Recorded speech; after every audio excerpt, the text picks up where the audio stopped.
Bienvenue à toutes et à tous pour ce nouvel épisode hors série de Stonks. Vous le savez, maintenant dans Stonks, on fait des hors séries. À quoi servent ces hors séries? Eh bien, à tout comprendre d'un sujet.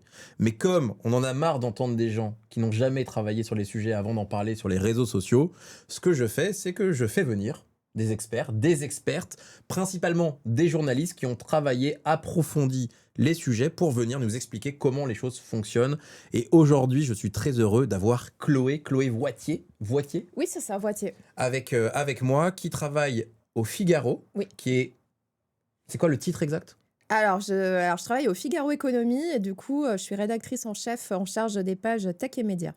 Tech Média, experte des jeux vidéo. Elle nous a raconté un peu en off, juste avant, qu'elle avait fait des lives sur Twitch avec sa PS5, et ça c'est pointu. Et ça c'est très pointu, sur Resident Evil en plus, donc voilà, on est vraiment sur une experte, parce qu'aujourd'hui, le sujet qui nous réunit est un sujet important, un peu dangereux, parce que sur les réseaux sociaux, c'est un sujet qui fait ça peut vite s'enflammer. Est-ce que les studios de jeux vidéo vont mourir? Oh là là. Et précisément, est-ce que les studios français de jeux vidéo vont mourir? Et évidemment, on va parler de certains mots-clés qui sont devenus presque des buzzwords. Je vais vous dire Ubisoft, là normalement Twitter explose, on va parler de Dontnod, on va parler de Nacon. Ouais.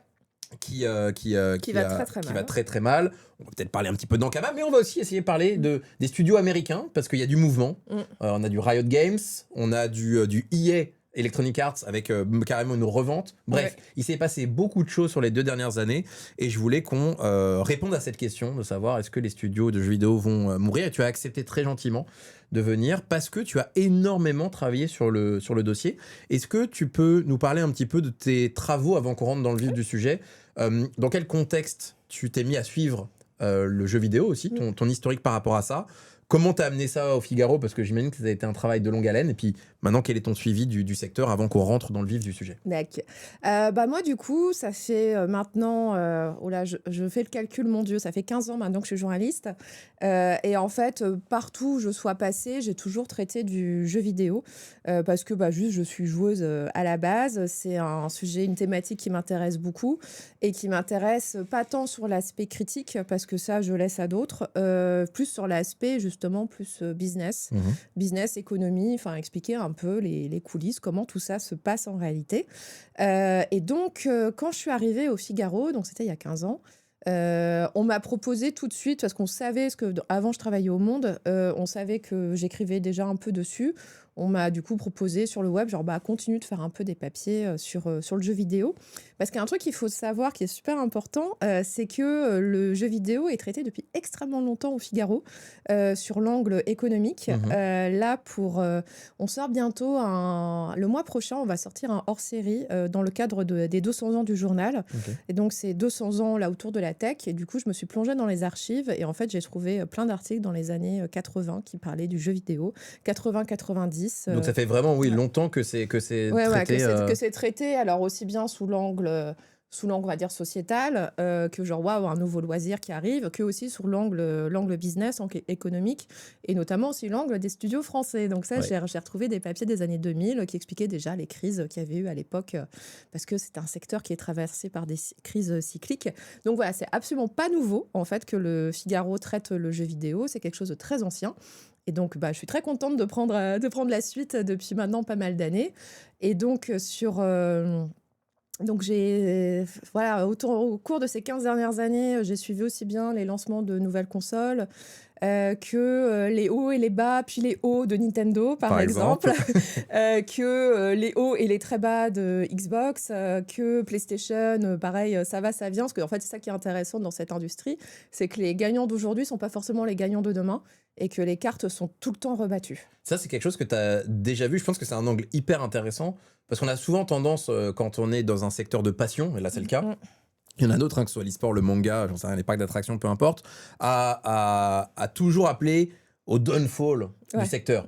C'est la fin. Alors, bien qu'à la Carmine Corp, le downfall de la Carmine Corp, c'est tous les 3 mois. Et puis voilà, le downfall, c'est les prémices du succès de demain. Et le succès, ce sont les prémices du downfall. Ça, c'est quelque chose que tu as beaucoup vu dans le jeu vidéo. Et tu as quelques exemples de comeback de boîtes qui étaient vraiment au bord de la faillite, ou au contraire, de sociétés qui étaient terriblement successful, comme on dit, et qui sont tombées très très bas? T'as quelques exemples qui te viennent en tête? Bah là, par exemple, je parlais de Nintendo. Nintendo, à l'époque de la Wii U, c'était quand même très difficile parce qu'il faut se rappeler que juste avant, ils étaient sur un trend incroyable avec la Wii et la DS, où en fait, ils avaient réussi à taper pile sur le public, très grand public qui ne s'intéressait pas aux jeux vidéo. Et là, ils arrivent à trouver les consoles qui les intéressent. Ils en vendent des pelletés, c'est les rois du monde. La console suivante, personne ne comprend la Wii U. Moi, je me souviens très bien, la présentation de la Wii U, c'était lors d'une conférence à l'E3. On était plusieurs collègues derrière l'écran à regarder la conf parce qu'il fallait qu'on fasse un papier pour le web juste après. Et à la fin, on s'était dit, mais t'as compris en fait? T'as compris le concept? À quoi elle sert cette console? T'as compris le concept? C'était vraiment très, très compliqué. Donc bref, année très difficile ensuite pour Nintendo. Et derrière, la Switch. Donc pareil, donc ça... Hop, ça descend, ça remonte. Après, voilà, des boîtes qui ont... là, récemment, j'ai fait un papier sur les 40 ans d'Ubisoft, donc on va avoir l'occasion de revenir dessus. Mais pareil, Ubisoft, c'est une histoire de montée phénoménale, et de là, on est sur une glissade aussi assez incroyable. Et après, si on revient sur des précédentes crises, moi, je me souviens quand j'ai commencé du coup à travailler, on était juste à la fin d'une crise qui était en fait quand justement la Wii et la DS, ça se terminait. En fait, il y a eu beaucoup de jeux merdiques sur ces on peut le consoles. dire. On peut le dire, il y en a eu beaucoup, et notamment des beaucoup français. Il y a eu un appel d'air de jeux horribles sur des consoles parce que de toute façon c'était familial. Donc on vendait à un nouveau public qui ne savait pas ce qu'il achetait. Exactement. Et alors là, il y en a eu, mais donc, des pelletés, des pelletés. Il y a des éditeurs qui en ont beaucoup profité, notamment des éditeurs français, des studios français, et qui du coup, un beau jour, le public se réveille et dit, en fait, on va peut-être arrêter d'acheter ces jeux complètement nazes. Et donc là, ça a été l'hécatombe dans l'industrie française. Il y a énormément de studios qui sont morts à ce moment-là. On parle de Microids, par exemple. Voilà, qui a quand même développé une spécialité dans le jeu de licence de merde. Voilà. Je sais pas si eux étaient derrière l'épouvantable Bienvenue chez les Ch'tis, le jeu. Je sais plus qui était derrière ça, mais il y avait eu des trucs atroces à cette époque-là, vraiment innommables. Et du coup, ces boîtes-là sont allées très très mal. Il y a beaucoup de studios qui sont partis au tapis. Mais c'est aussi à ce moment-là que du coup, l'industrie a réussi à négocier le bien nommé crédit d'impôt jeux vidéo, qui a permis de faire en sorte que toutes les boîtes ne meurent pas ou ne partent pas toutes à l'étranger. Donc c'est pour ça qu'on a toujours des studios aujourd'hui. Ok, d'accord. Donc ce que tu nous dis, c'est que le crédit d'impôt innovation, ça? Jeux vidéo, pardon. Le crédit d'impôt jeux vidéo, c'est quelque chose qui a été négocié, j'imagine de haute lutte, à un moment où ça allait moins bien. Très mal. Et est-ce que tu peux nous dire quels sont les tenants et aboutissants de ce crédit d'impôt jeux vidéo? Alors en gros, il a été révisé de nombreuses fois, mais l'idée c'est c'est 30% de tes dépenses pour créer un jeu, sachant que c'est capé à, je sais plus, 2-3 millions d'euros, un truc comme ça, sont déduits des impôts de la boîte.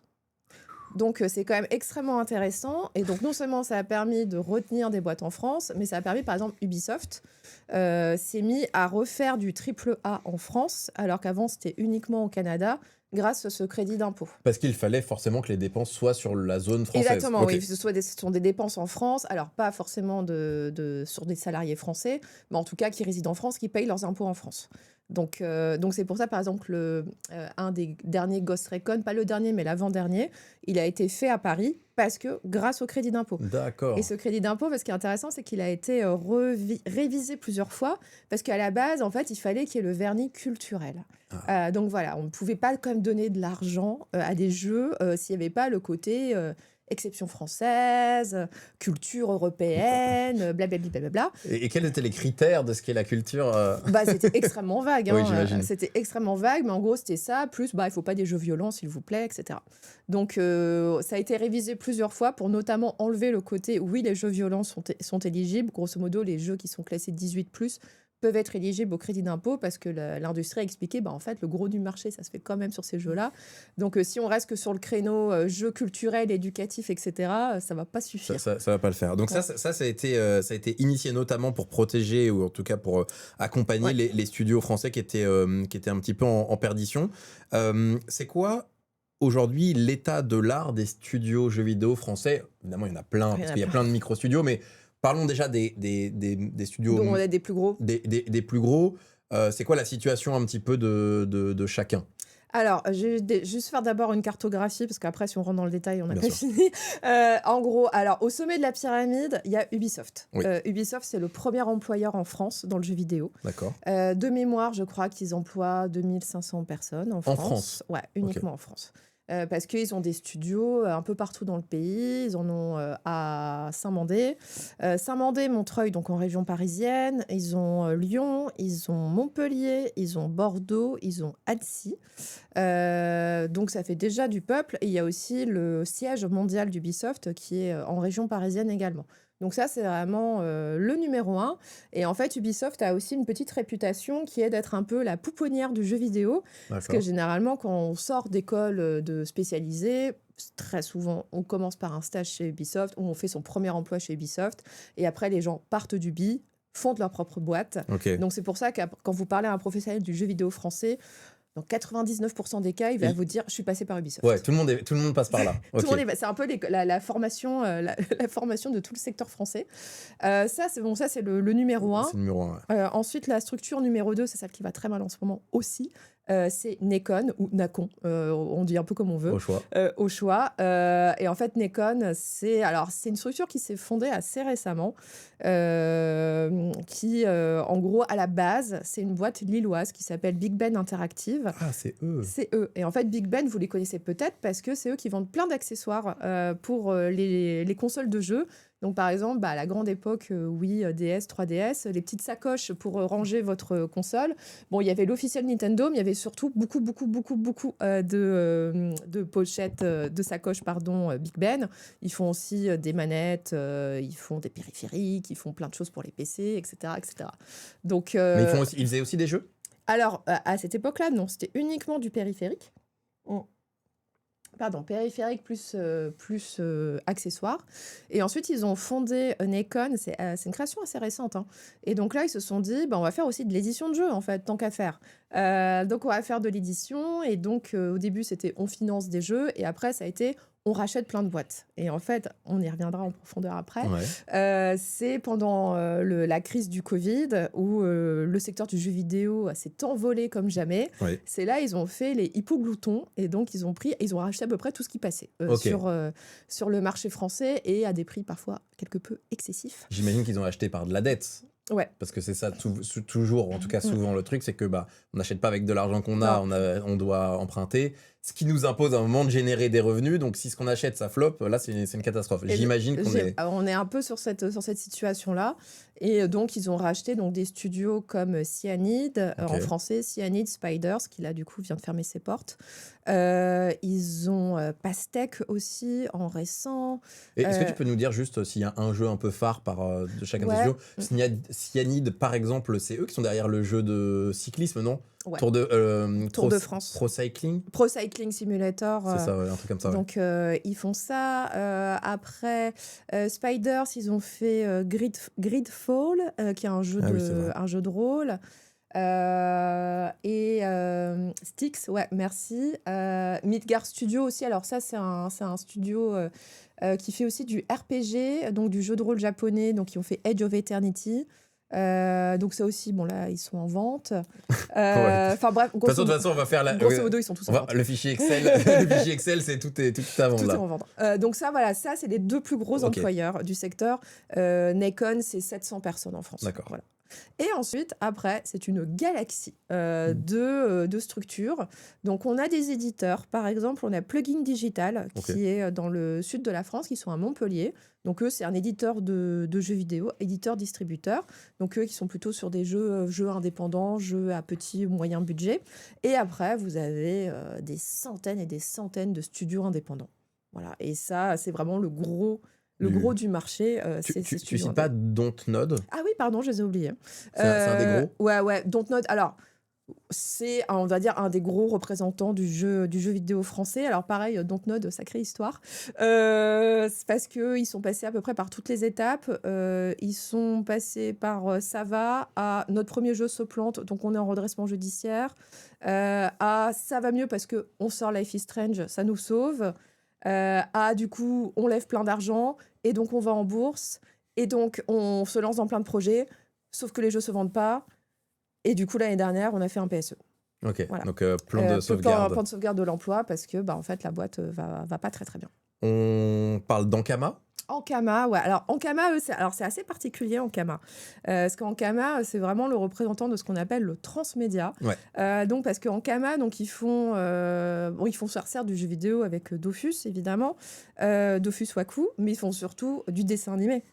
C'est surtout pour ça qu'ils ont été connus. Et en fait, c'est l'idée on prend une licence, on va la décliner sur plein d'aspects différents. Donc, du jeu vidéo, du dessin animé, du manga, du jeu de plateau, etc. Et en fait, on nourrit comme ça un écosystème. Et donc, c'est vrai qu'Ankama, c'est un peu les grands représentants du transmédia. Ouais, il y a un côté un peu à la Disney. C'est C'est-à-dire ça. qu'ils ont créé un asset vraiment autour de Dofus et puis Ouais. ensuite de Wakfu. Et ils ont bombardé tous les médias alternatifs. On dirait un peu, vous savez, il y a cette map de Disney au centre. Ouais. Et ensuite, les personnages, ils les font vivre un peu partout. Donc, Ankama aussi, donc, c'est un peu une structure pour moi un petit peu à part, parce que le jeu vidéo, c'est peut-être plus forcément leur cœur de business. Ok. Ça a surtout été, pour moi, c'est surtout le dessin animé. Ouais, c'est une boîte d'IP. Là-dessus, qu'est-ce qui fait la différence selon toi, ou en tout cas peut-être qu'il y a une définition, je sais pas, légale, je pense pas, mais à partir de quoi on est indépendant et à partir de quoi on n'est plus indépendant? C'est quoi la frontière? Ça, c'est une sacrée question qui a été posée de nombreuses fois à Senfall Interactive, qui est du coup le créateur du dernier très grand succès du jeu français qui est Clair Obscur Expédition 33. En fait, ça dépend, j'aimerais dire, c'est une question de limite de pureté militante. Ouais. À quel point tu te dis... Grosso modo, un studio indépendant, si on prend une définition assez lâche, c'est un studio qui n'appartient à aucune structure, donc qui n'a pas été racheté par un gros éditeur. Qui n'est pas dans un conglomérat. Qui n'est pas dans un conglomérat. Okay. Voilà. Donc, par exemple, là, la plupart des studios que je vous ai cités, c'est leur cas, en fait. Ils appartiennent... Bon, sauf les gens d'Ubisoft et les gens de chez Nikon. Tous les autres studios, par exemple, Dontnod, techniquement, est indépendant. Après, on peut objecter, genre, oui, mais si tu as fait rentrer des grosses boîtes à ton capital, même s'ils n'ont pas 50%, quand même, tu n'es plus tout à fait indépendant, etc. Oui, si tu as levé des fonds, la question de l'indépendance peut se questionner, à minimum. Voilà, donc par exemple, je crois que Dontnod, ils ont 20 à 30% de leur capital qui appartient à Tencent. Donc, il y a un très, très gros acteur chinois. Donc là, est-ce qu'ils sont toujours indépendants? Oui, non. Techniquement, oui, parce qu'ils n'ont qu'une minorité départ. Après, il y a la couche supérieure de genre, oui, mais si tu es un éditeur qui a financé ton jeu, en fait, tu n'es pas vraiment indépendant parce que tu n'es pas pur. Voilà, tu n'as pas financé avec tes petits sous, avec tes allocations chômage, tu n'as pas financé ta création de jeu. Bon, ça, c'est extrêmement discutable comme définition. Mais après, c'est sûr que voilà, il y a aussi des studios qui effectivement sortent leurs jeux sur leurs propres sous, souvent par les allocations chômage, parce que ça c'est un truc qu'on dit souvent. Je pense que c'est pareil dans le monde de la start-up. Alors c'est pareil souvent dans tous les univers. Dans tous les univers, le chômage est un des premiers financeurs entrepreneurial de France. Exactement, c'est le premier financeur de l'entrepreneuriat en France, et c'est ce qui permet, généralement, c'est des gens, par exemple, là, toutes les personnes qui vont être licenciées prochainement. Souvent, derrière, elles se disent bon, allez hop, on a 18 mois de chômage devant nous. C'est une opportunité. Ouais. C'est une opportunité. On lance notre studio et puis vaille que vaille, on verra bien si on y arrive, si on n'y arrive pas, si on arrive à lever des sous, si on arrive à convaincre un éditeur, etc., etc. Donc c'est souvent comme ça que ça commence les histoires de studios français. C'est le point de départ. Si on prend juste un tout petit peu on fait un tout petit décalage sur comment se finance un jeu. Je sais pas si tu es à l'aise d'en parler, parce que c'est quand même intéressant. Parce que tu as cité par exemple, ok, vous êtes un éditeur de jeux indépendant, mais vous êtes soutenu sur ce jeu par des majors, ou en tout cas par des investisseurs. Comment ça se passe, le financement d'un jeu vidéo aujourd'hui quand on est un studio français? Alors, il y a plusieurs façons de faire. On va dire la plus simple, qui n'est pas forcément la plus fun, c'est la commande. En fait, vous allez avoir un éditeur qui va en gros passer une sorte d'appel d'offres pour dire, même si ça ne prend pas du tout la forme d'un appel d'offres classique, mais pour dire, voilà, on aimerait bien faire un nouveau jeu sur X licence, on va le faire en externe, donc on va missionner tel studio pour faire ce jeu. Donc souvent, le studio ne sera pas toujours nommé, ou si, ça dépend des contrats, mais en gros, c'est ce qu'on appelle faire de la prestation. Donc ça, souvent, la prestation, c'est quelque chose qui est extrêmement important pour les studios indépendants, parce que c'est la presta qui va leur donner les sous pour financer leur propre jeu derrière. Donc la presta, il y en a énormément dans le secteur. Ensuite, pour ton jeu original, Alors là, les champs des possibles sont énormes, même si maintenant ils se réduisent de plus en plus. Le classique de je vais pitcher mon jeu à un éditeur pour lui dire please donne-moi de l'argent. Donc ça c'est ce qui là par exemple est arrivé à Sunfall Interactive. Ils sont allés voir plein d'éditeurs pour leur montrer les prémices de Clair Obscur qui ressemblaient pas trop au produit final. Et puis, voilà, les discussions ont fait que c'est une boîte qui s'appelle Kepler Interactive, qui est une boîte singapourienne et britannique qui a financé le jeu à hauteur, on ne sait pas combien, mais a priori moins de 10 millions d'euros. Donc ça, on va dire, ça, c'est le plus simple. C'est un peu comme une levée de fonds? C'est en fait, ils mettent pas de sous. Parce que alors là aussi, il y a ça aussi qui est possible. En fait, là, ils donnent des sous pour que le projet se réalise. Ok, Mais par contre, ils mettent pas de sous dans la boîte. d'accord. Donc, Donc c'est vraiment sur le jeu qu'ils investissent. le jeu. Mais ils ont des droits particuliers dans ce cas-là c'est sur un le jeu. financement de projet. Et après, évidemment, ils se rémunèrent sur les ventes. Ok. Donc ensuite, alors là, les contrats sont très divers. Donc il y a des contrats qui sont clairement des contrats arnaques pour les studios. D'autres qui sont beaucoup plus justes sur la répartition des sous. Mais en gros, c'est comme dans le livre. C'est en gros, l'éditeur va récupérer tout l'argent qu'il a investi. Mhm. Et une fois qu'il a récupéré sa Il y a part, répartition. il va y avoir une répartition qui est plus ou moins fair selon les contrats. Donc ça, c'est le principe. C'est en gros, tant que l'éditeur ne s'est pas remboursé, vous ne touchez pas un copec sur les ventes de votre jeu. Donc ça, c'est le plus simple.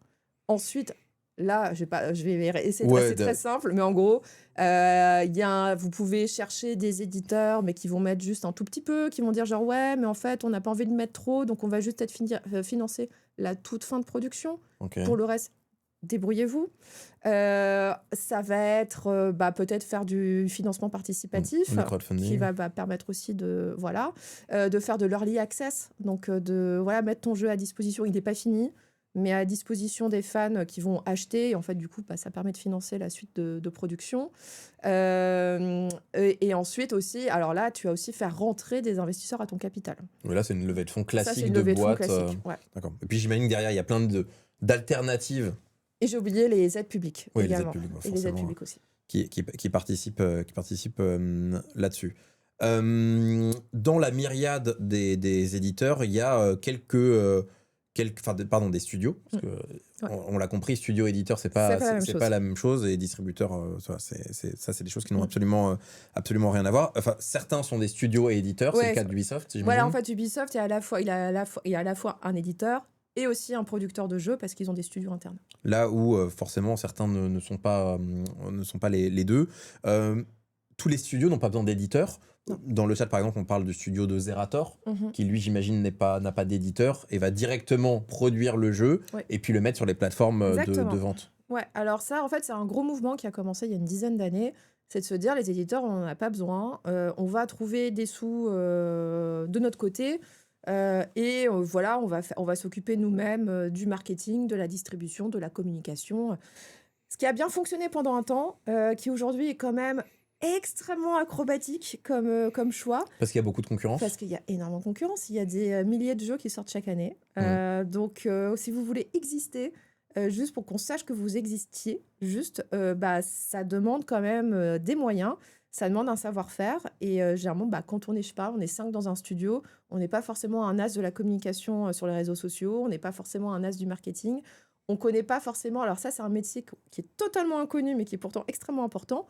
C'est les gens qui s'occupent des relations avec les plateformes, donc Steam par exemple, mais par exemple, être présent sur le PlayStation Store, sur le Nintendo eShop ou sur le Microsoft Store... c'est assez compliqué. C'est des process... C'est pas automatique. C'est pas automatique, ça prend du temps parce qu'il y a des processus d'approbation des jeux qui prennent plusieurs semaines. Il faut remplir des fichiers pas possibles. Ça demande du temps. Après, voilà, si on veut par exemple une mise en avant, par exemple, sur l'e-shop, ça se négocie. Ouais, forcément. Donc, c'est quand même mieux si vous connaissez un peu les gens en interne chez Nintendo qui s'occupent de l'e-shop pour essayer de négocier une mise en avant, pareil sur Steam. Donc, ça, en fait, c'est des métiers qui sont totalement méconnus, mais qui sont extrêmement importants.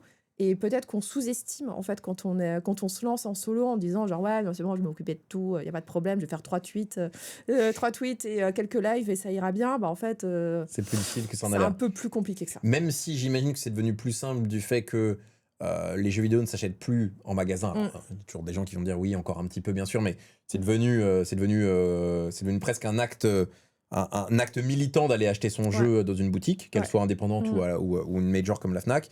Là où, même si j'imagine que ça achète beaucoup chez Carrefour et dans les supermarchés, mais les achats digitaux ont explosé. Ouais.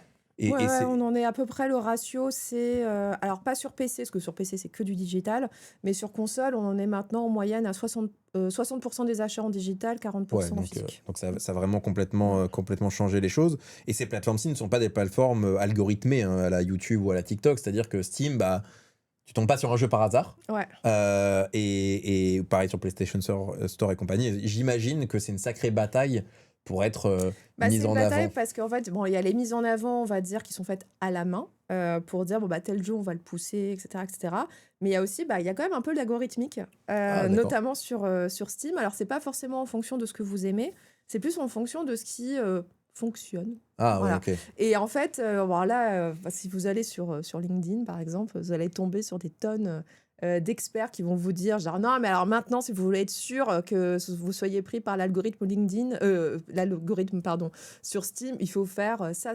Ah, mais donc il y a une oui, ok, il y aurait des experts un peu du SEO. Du SEO de genre il faut que vous ayez tant de wishlist, il faut que vous ayez ci, il faut que vous ayez ça, sauf que ça change tous les 3 mois à peu près. C'est comme n'importe quel algo, tout le monde essaie de comprendre comment ça fonctionne, et en fait personne n'en sait rien. Et donc voilà, mais il y a aussi ce côté, il y a le côté un peu on récompense ce qui fonctionne. Oui, donc c'est toujours comme ça. Pour le coup, je pense que les algos, in fine, quelle que soit la plateforme, c'est souvent ça. Bon, là on a fait un peu l'état des troupes. Oui. En tout cas, la cartographie. Maintenant, l'état des troupes. C'est-à-dire, on a nos combattants. Dans quel état ils sont? De l'extérieur, et c'est pour ça que je voulais aussi qu'on en discute ensemble, parce que toi, tu regardes ça au quotidien. De l'extérieur, dès que j'ouvre Twitter, dès que j'ouvre des médias qui parlent de jeux vidéo, j'ai l'impression que c'est la sinistrose. C'est-à-dire qu'on est passé de clair-obscur, le jeu vidéo français, on est au sommet, etc., béret, baguette, machin, tout ça. Et alors là, t'as l'impression c'est une catastrophe. Je regarde des cours de bourse. C'est-à-dire que la question, c'est de voir qu'est-ce qu'il y a en dessous le sol. Et donc, est-ce que c'est vraiment ce qui se passe en ce moment, c'est vraiment une catastrophe? Ou c'est juste un peu comme d'habitude, mais un petit peu moins bien? Alors, est-ce que c'est la cata? Alors, si la question c'est est-ce que le jeu vidéo français va disparaître, la réponse est clairement non. Ensuite, alors c'est des crises comme on en a connu en fait dans le jeu vidéo. Il y a des crises de manière assez cyclique. Généralement, c'est à la fin d'un cycle de vie de console. Généralement, ça se passe pas très bien. On attend la nouvelle console qui sorte pour que ça reparte pour un tour. Là, cette fois-ci, c'est quand même un petit peu particulier comme crise. Déjà parce qu'elle dure depuis longtemps. Elle a commencé en 2022-2023. Et sauf que là, elle tape sur la France depuis l'année dernière. En fait, nous, on a eu un décalage par rapport aux États-Unis. Donc là, ça commence à être vraiment saignant depuis plusieurs mois et même depuis l'année dernière. Mais en fait, surtout, ça dure. Et on n'arrive pas à voir quand est-ce que ça repart. Et en fait, quand j'en parle avec mes interlocuteurs, à peu près tous les 6 mois, ils me disent genre non, mais dans 6 mois, c'est bon.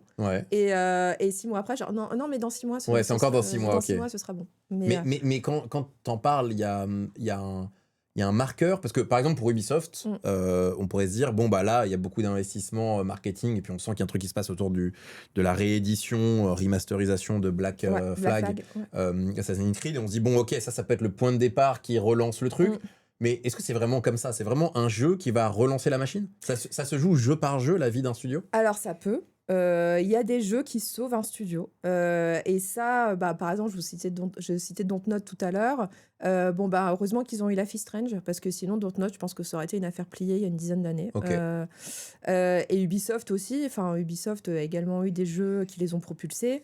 Mais après, ce qui est compliqué, c'est qu'on ne peut pas non plus fonder toute une boîte en se disant « Non, mais le prochain, c'est bon, c'est le hit ». Enfin voilà, se dire la prochaine, ce sera la bonne, et on a besoin du jeu qui va nous sauver.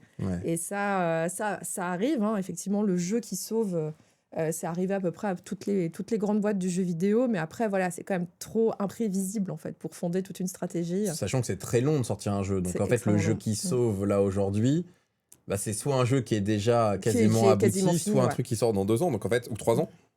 voire plus, parce qu'on voit le GTA qui a coûté 2 milliards et qui a mis 10 ans.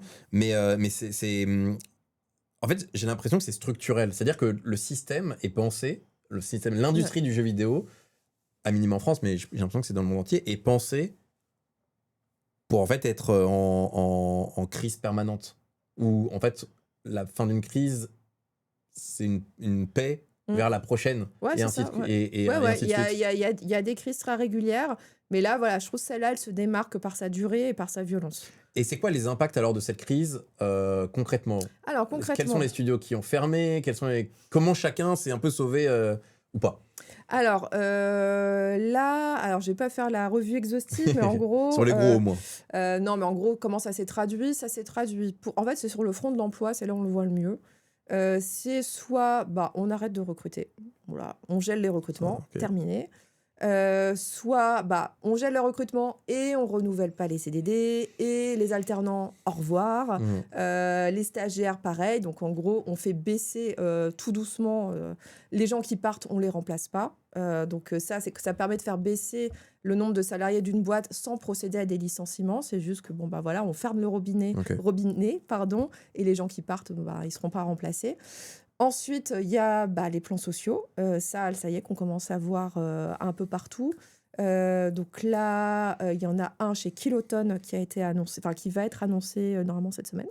Ça a été éventé par le syndicat des travailleurs du jeu vidéo, mais normalement, il doit y avoir un gros PSE qui va être annoncé cette semaine. Chez Kiloton, donc ils sont spécialistes, ils appartiennent à Nacon, et c'est des spécialistes des jeux de voiture, des jeux de course. Il y a eu un PSE il y a 2 ans ou l'année dernière chez Dontnod également. Ensuite, il y a les redressements judiciaires. Donc ça, pareil, on a une pelletée actuellement. Ouais, là, il y en a presque trop pour que tu les annonces, quoi. Voilà, il y en a un peu trop. Et après, il y a la liquidation judiciaire. Donc là, c'est rideau, c'est terminé. Et là, on a perdu qui au front d'un peu majeur ? Alors là, on vient de perdre Spiders. On vient de perdre Spiders la semaine dernière. On a perdu aussi chez Nacon. Donc, alors, c'est pas un studio de production, mais c'est Nacon Tech. En fait, c'est la boîte de motion capture de Nacon. Pareil, c'est parti au tapis. Peut-être d'autres qui vont partir chez Nacon. Et après, c'est plein de studios indépendants. Donc là, qui ne sont pas forcément très, très connus, mais qui, pareil, sont passés par la phase de liquidation judiciaire parce que, juste, il n'y avait plus de sous. Et le cas Ubisoft, qui est quand même un gros cas, parce que Ubisoft, c'est un peu particulier, parce que j'ai l'impression que la maison Ubisoft... est un peu, en tout cas depuis certains temps, un peu attaqué à plein d'égards. Je veux bien que tu t'en parles aussi de ce qui se trame là-dessus, et que là, la crise rajoute en fait presque un élément supplémentaire avec le combo des deux. C'est là où c'est vraiment dangereux, quoi. Mais Ubisoft est quand même très critiqué depuis un certain temps. En tout cas, j'ai l'impression qu'il y a une bataille autour d'Ubisoft bien avant cette crise. Alors Ubisoft, c'est un cas très compliqué. Mais en gros... on va essayer de faire simple. Ubisoft, ça allait très bien pendant une dizaine d'années. Donc, grosso modo, à partir du moment où ils ont sorti le premier Assassin's Creed, jusque 2020, on va dire, c'était l'âge d'or d'Ubisoft. Donc, tout ce qui sortait, ça fonctionnait. Ils nageaient, ils marchaient sur l'eau. Ils ont fait plein de jeux incroyables qui ont trop bien marché. Tout le monde adorait Ubisoft. Donc, tout allait bien pour eux. Le downfall a commencé à partir de 2020-2021, surtout 2020, avec les affaires de harcèlement moral sexuel qui ont entraîné des départs en série au sommet de l'entreprise et qui, en gros, ont commencé un peu à déstabiliser Ubisoft et surtout à changer le regard qu'on avait sur cette boîte. Donc ça, c'est une chose. Ensuite, le Covid. Alors ça, pendant le Covid, les jeux Ubisoft se vendent très bien, mais aussi le Covid, comme plein d'autres boîtes du jeu vidéo, ça a totalement déstabilisé les productions parce que il a fallu... basculer des productions en 100% télétravail. On ne savait pas forcément tous bien faire.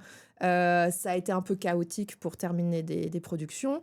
Et surtout, on avait plein d'argent, et ça, c'est commun à plein de boîtes du jeu vidéo, on a embauché énormément de monde, mais du monde qui n'a pas forcément été très bien intégré. Parce que télétravail oblige.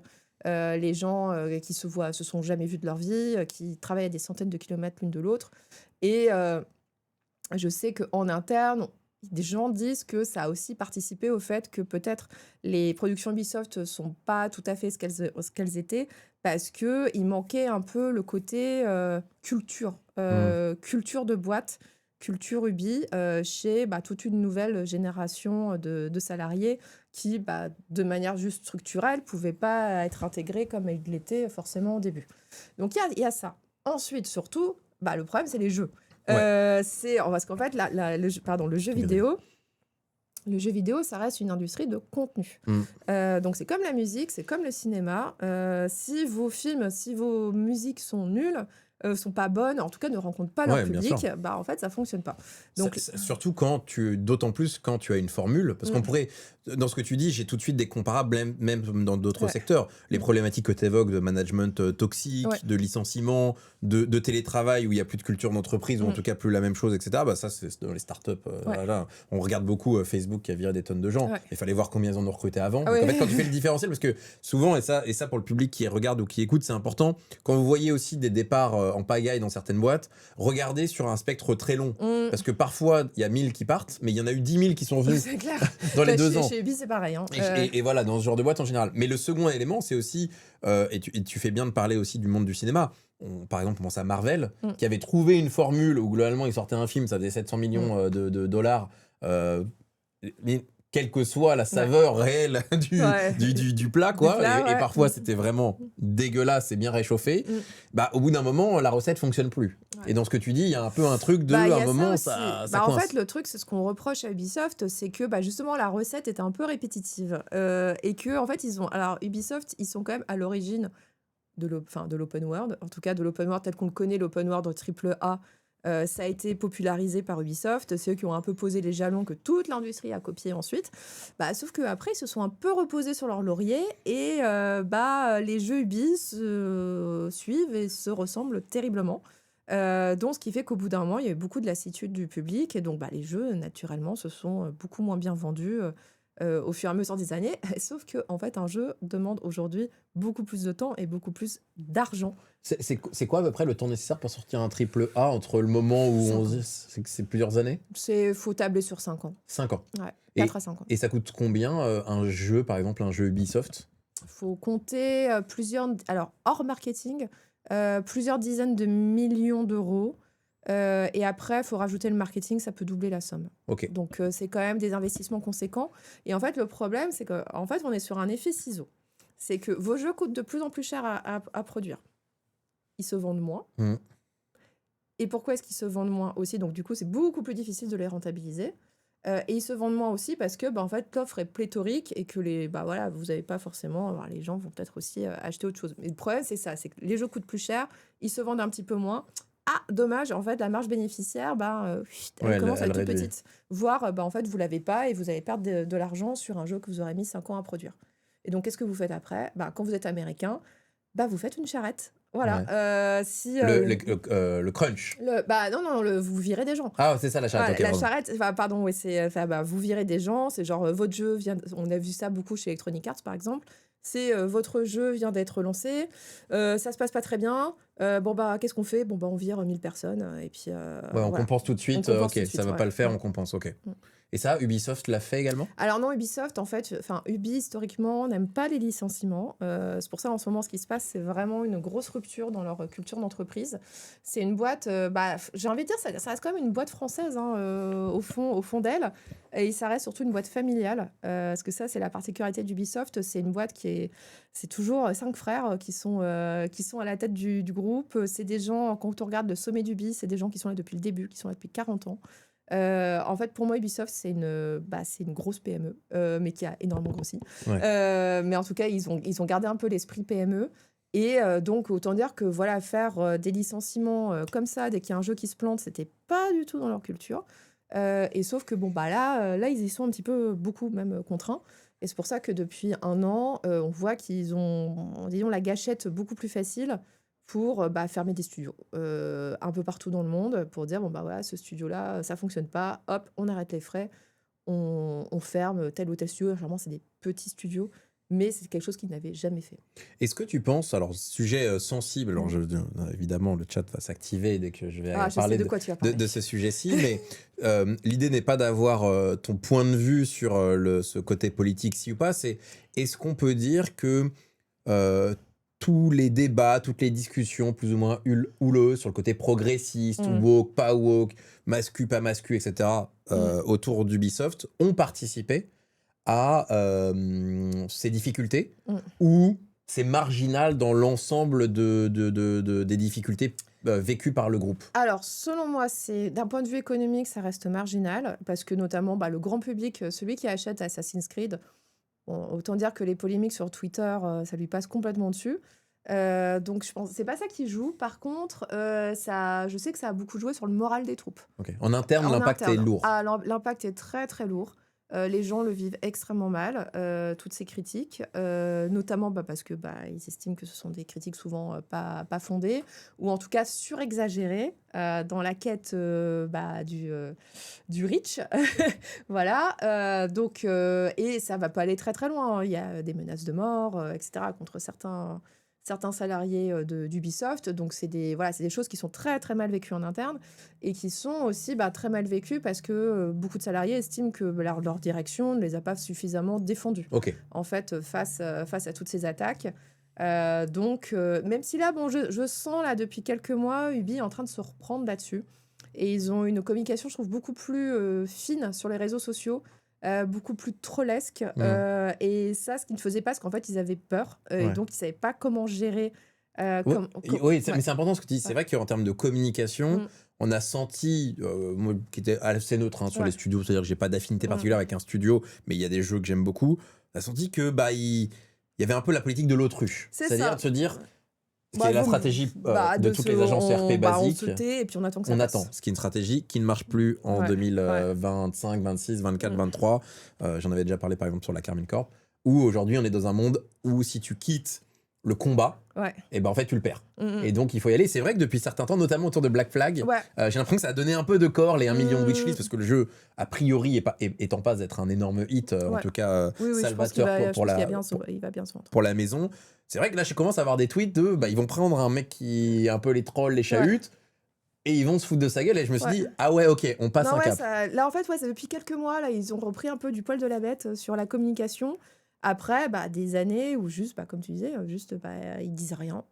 Et du coup, on leur roule dessus, ils disent rien. Et ça a été très, très, très mal vécu par les salariés. Donc là, c'est intéressant de voir ce changement de communication. Donc, on résume pour Ubisoft, le Covid, les jeux qui marchent plus, la recette qui est un petit peu, voilà, on commence à en avoir mangé beaucoup. Le plat, là, ça commence à faire beaucoup. Puis aussi, sur la recette éculée aussi, c'est quand ils essayent de faire quelque chose de nouveau, entre guillemets, c'est de copier les autres, c'est de copier les copains. Et ça marche pas. Et en fait, ça marche pas. Et donc ça, en fait, c'est très dommage, en fait. Ce qui est attendu d'Ubisoft, Ubi, c'est une boîte qui a été très innovante à une époque, et qui n'hésitait pas à prendre plein de risques, des risques créatifs. Par exemple, ça a été les premiers à parier sur toutes les consoles Nintendo en disant « Allez hop, on y va, là oui, on y va à fond, on y va à fond sur la Switch. » C'est eux les lapins crétins. Les lapins crétins, c'est eux. Ça, ils ont bien parié. Et Just Dance, on avait regardé dans un autre contexte, regardez les ventes de Just Dance, par exemple 3 et 4 sur Wii. C'est choquant. C'est choquant. Just Dance, ça a été leur poule aux œufs d'or pendant des années et des années. C'était indécent. Just Dance, c'était dingue. Mais parce que, en fait, c'était les seuls à se dire tu sais quoi, une console motion gaming, on va faire un jeu de danse pour le grand public, genre gameplay extrêmement simple, faut juste danser devant sa télé. T'as les hardcore gamers qui sont genre c'est quoi cette merde, voilà, ça se voit. Et c'est une boîte qui avait qui a des IP. Et d'ailleurs, c'est un peu comme IP. Ça qu'ils se sont sauvés, parce que là maintenant qu'on voit un peu l'état des troupes, une des manières de sauver l'industrie française, en tout cas du jeu vidéo, ou en tout cas, une des manières que l'industrie française a trouvé, c'est d'aller taper à la porte des Chinois. Parce que souvent, Tencent n'est pas très loin quand il y a un souci.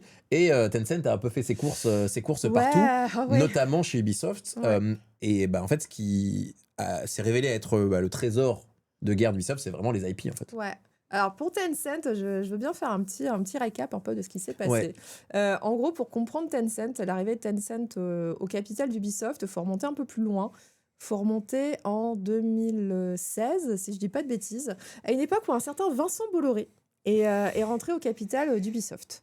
Donc ça, c'est un truc qui a l'air d'être un petit peu oublié, mais pourtant, entre 2015 et 2018, Vivendi a même pas fait toc toc, je suis là, a juste fait je suis là. Oui. Ils ont racheté plein d'actions Ubisoft qui à l'époque, bon, valaient plus qu'aujourd'hui, mais pas ce qu'il a valu après, en se disant, bah en fait, Vivendi avant, alors ça aussi c'est un fait qui est totalement oublié, Vivendi possédait Activision. Oui. Voilà. Vivendi possédait Activision jusqu'en 2014, si je dis pas de bêtises. Et ils ont fini par laisser Bobby Kotick, donc le patron d'Activision, se racheter Activision. Donc Activision est resté indépendant pendant des années. Et ensuite, ils ont été rachetés par Microsoft. Mais ça arrivait plus tard. Bref, Vivendi n'avait plus rien dans le jeu vidéo. Alors c'était un gros acteur historique du secteur. Et donc Vincent Bolloré, qui est toujours du coup principal actionnaire de Vivendi, a dit genre mais en fait c'est pas possible. Il nous faut du jeu vidéo pour qu'on ait à la fois de la musique avec Universal, du cinéma avec Canal+, enfin qu'en gros qu'on soit présent sur toutes les strates du divertissement. Et donc cible Ubisoft. Et là donc il rentre au capital via la bourse. Et donc il faut savoir que si vous dépassez 30% du capital boursier, vous déclenchez donc une OPA, donc un rachat. Et sauf qu'en face, Ubisoft, ils l'entendaient pas comme ça. Et donc, on a eu 2 ans de bataille boursière absolument épique entre Vivendi et Ubisoft, sachant que le côté croquignolesque, c'est que Bolloré, comme les Guillemot, les frères fondateurs, c'est des Bretons. Donc, ça a été c'était bataille de Bretons. Bataille de Bretons pendant 2 ans. Pendant 2-3 ans, qui a fait littéralement flamber le cours de bourse d'Ubisoft. Donc, une des raisons de ces pics énormes aussi, parce que là, on voit la phase plus difficile, mais en fait, une des raisons, c'était de la spéculation liée à cette bataille entre les deux grandes familles bretonnes. Deux grandes familles. En fait, aussi parce que les jeux se vendaient bien, donc ça participait au cours de bourse, et aussi, il y avait la spéculation, genre, oh là là, mais est-ce que Bolloré va racheter Ubisoft? C'est dingue. Et en face, Ubisoft ne ménageait pas sa peine pour empêcher tout ça d'arriver. Et donc, bref, est arrivé un jour où on est en 2018, Ubisoft vaut vraiment très cher et du coup, pour Vivendi, c'est juste plus du tout intéressant de les racheter. Par contre, ils se rendent compte que s'ils revendent toutes leurs parts, ils se font 2 milliards de bénéfices. Du coup, ils revendent tout. Quelle surprise, quelle surprise. Et donc, ils ont revendu leurs parts, ils ont fait un énorme bénéfice de 2 milliards. Et du coup, il fallait bien les revendre à des gens, ces parts. Donc, ça a été racheté par plein de banques, etc. Mais il y a aussi... Qui doit être très heureuse aujourd'hui. Parce qu'il faut dire que c'était plein pot, là, le prix. Donc là, je pense que ceux qui ont participé à la quête des 2 milliards de Bolloré, là, aujourd'hui, ça doit faire un peu grismille. Mais ça fait un peu mal. Et donc, parmi les gens qui ont racheté, parce que Ubisoft avait besoin de quelqu'un aussi pour l'aider à faire en sorte que les parts revendues par Vivendi partent pas à un autre quelqu'un qu'ils aiment pas en gros, ils ont une partie qui est partie chez Tencent. En gros, ils ont fait des alliances, c'est-à-dire que pour pas se faire avoir dans tout ça, ils ont dû faire des alliances et donc dans cette alliance, ils sont devenus copains avec Tencent. Ils sont devenus très très copains avec Tencent. Donc Tencent, pour resituer, c'est le grand géant chinois du numérique. Donc ils sont extrêmement forts sur le jeu vidéo, mais ils sont aussi extrêmement forts sur tous les outils numériques en Chine. Notamment, ils ont WeChat, qui est l'application à tout faire, aussi bien pour communiquer que pour payer. Ouais, tu peux tout faire sur WeChat. Tu peux absolument tout faire, donc autant dire qu'ils sont absolument incontournables, Tencent. Et c'était la grande époque où, parce que ça aussi, tout ça est terminé, Tencent regardait beaucoup vers l'Occident, parce qu'à cette époque-là, le pouvoir chinois leur cherchait un peu des noises sur le marché domestique du jeu vidéo. C'est là ils ont commencé, le pouvoir a mis plein de restrictions sur le jeu des enfants, le jeu des mineurs, les couvre-feux. Il les convoquait toutes les 4 matins, les éditeurs de jeux vidéo, pour dire quand même, c'est à cause de vous si les enfants ils sont myopes. True story. Et donc, du coup, les grands acteurs chinois du jeu vidéo se sont dit, bon, en fait, c'est peut-être plus safe pour nos affaires d'aller voir ce qui se passe ailleurs. Ce qui se passe en Europe et aux États-Unis. Et donc, c'est comme ça qu'ils ont commencé à financer plein de structures. Ouais. Soit de les racheter, soit de rentrer au capital, soit de financer des projets de jeux. Ok. Et donc, plein de structures françaises en ont bénéficié. Et du coup, Ubisoft en fait partie. Et donc, depuis, le deal avec Tencent s'est renforcé. Et donc maintenant, aujourd'hui, Tencent détient 49% de ce qu'on appelle la holding de contrôle d'Ubisoft. Et ils détiennent, je crois, 10% d'Ubi en tant que tel. Ok. Et surtout, alors là, attention, accrochez-vous. Tenez-vous C'est bien. le moment technique. La réorganisation d'Ubisoft. Ah, vas-y. Alors, comment ils ont trouvé la solution à la réorg? Alors, la réorg, si on fait très simple, c'est de se dire... Ubisoft, c'est un énorme paquebot, c'est le Costa Croisière, il y a trop de monde dessus, il y a trop de trucs. Et il y a le hantavirus qui le traîne. hantavirus qui traîne. Alors il faut trouver une solution. Et que du coup, quand on veut manœuvrer le navire, c'est long. Voilà, c'est très très long à bouger un gros navire. Donc ils se sont dit, ce qu'on va faire, c'est qu'on va, plutôt qu'avoir un énorme navire, on va faire plein de petites frégates. Ok. Et donc c'est pour ça, là, ça y est, c'est fait. Ils ont subdivisé Ubisoft en 6 entités qui s'appellent les Creative Houses. Donc, pas mal, j'aime bien. Les maisons créatives.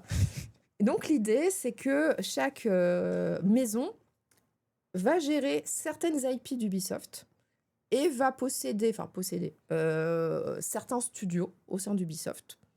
Donc, par exemple, la première, qui a un petit nom, qui est Vantage Studio.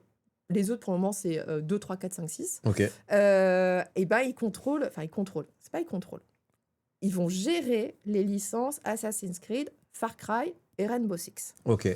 Donc, 3 belles licences. Okay. Les plus grosses d'Ubi.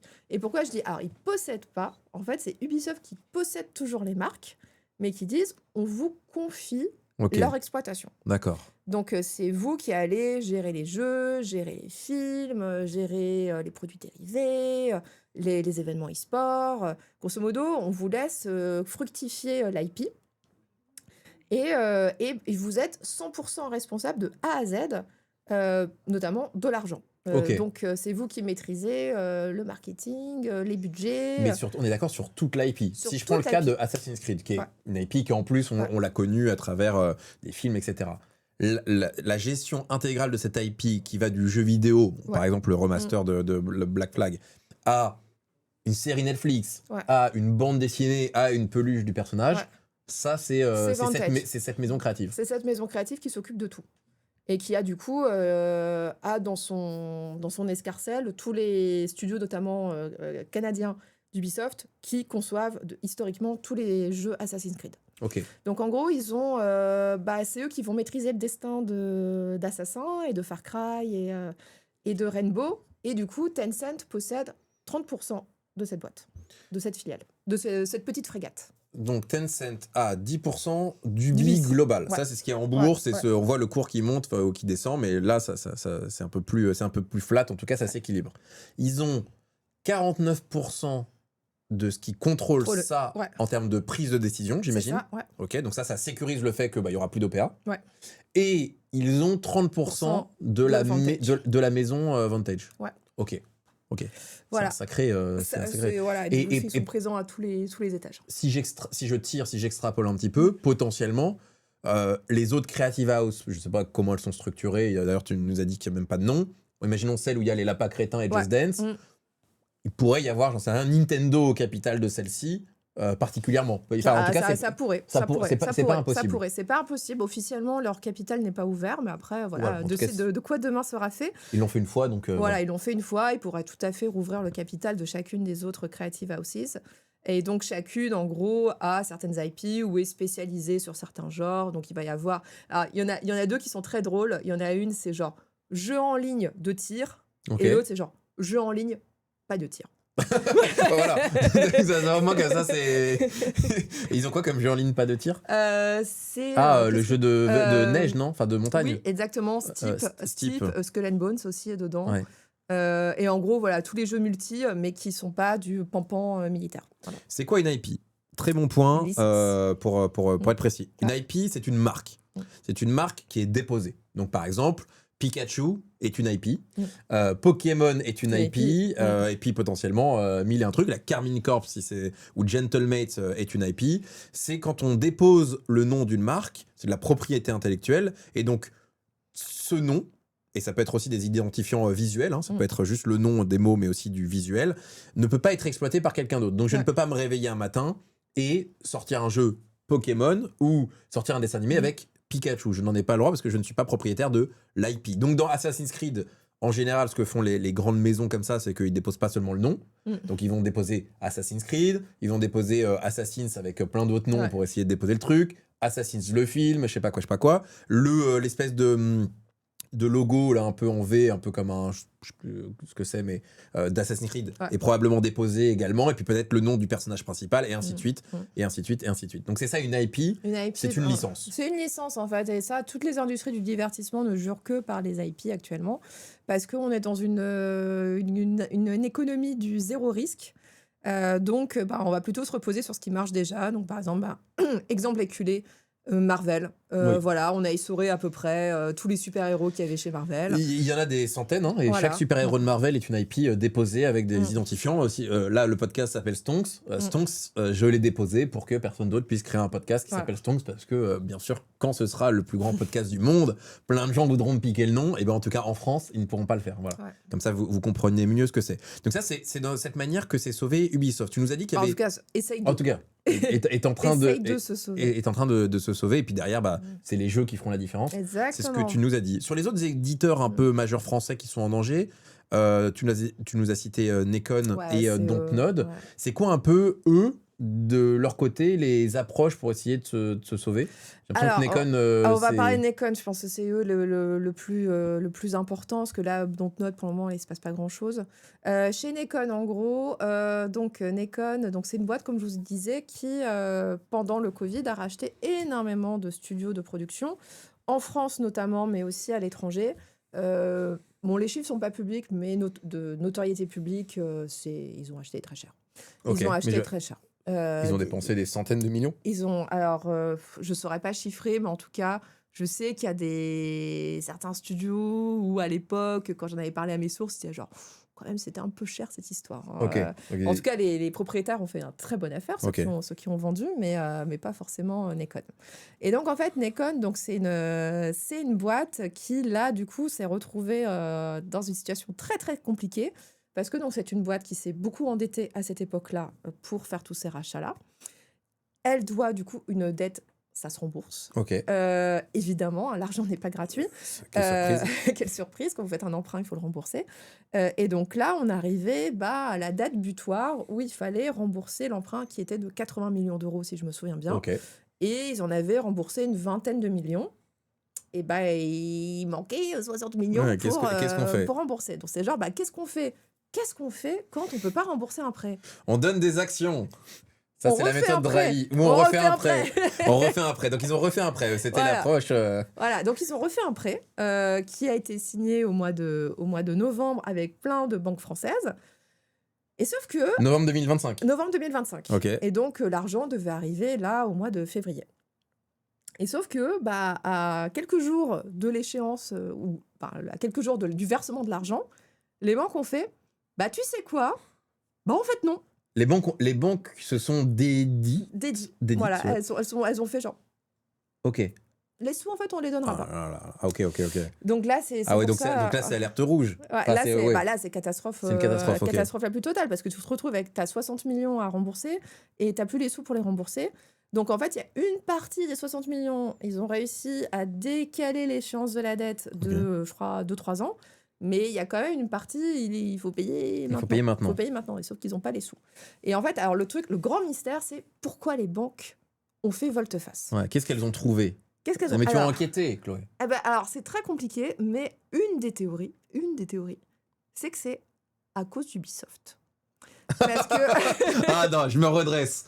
Ok. Je vais prendre un peu d'eau, vas-y, explique-nous tout. En gros, c'est quand les banques ont fait genre, finalement, on va pas vous donner les sous.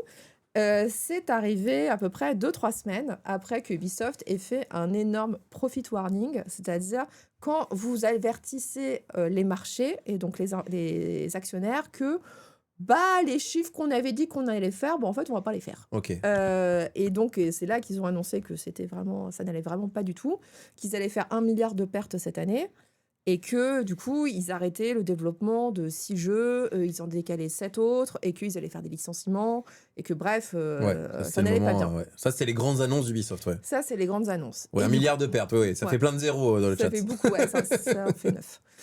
Et du coup, la théorie, c'est que les banques françaises, elles ont vu ça, elles ont dit « Oh là là, Ouais. mais dis donc, c'est pas un secteur d'avenir, le jeu vidéo.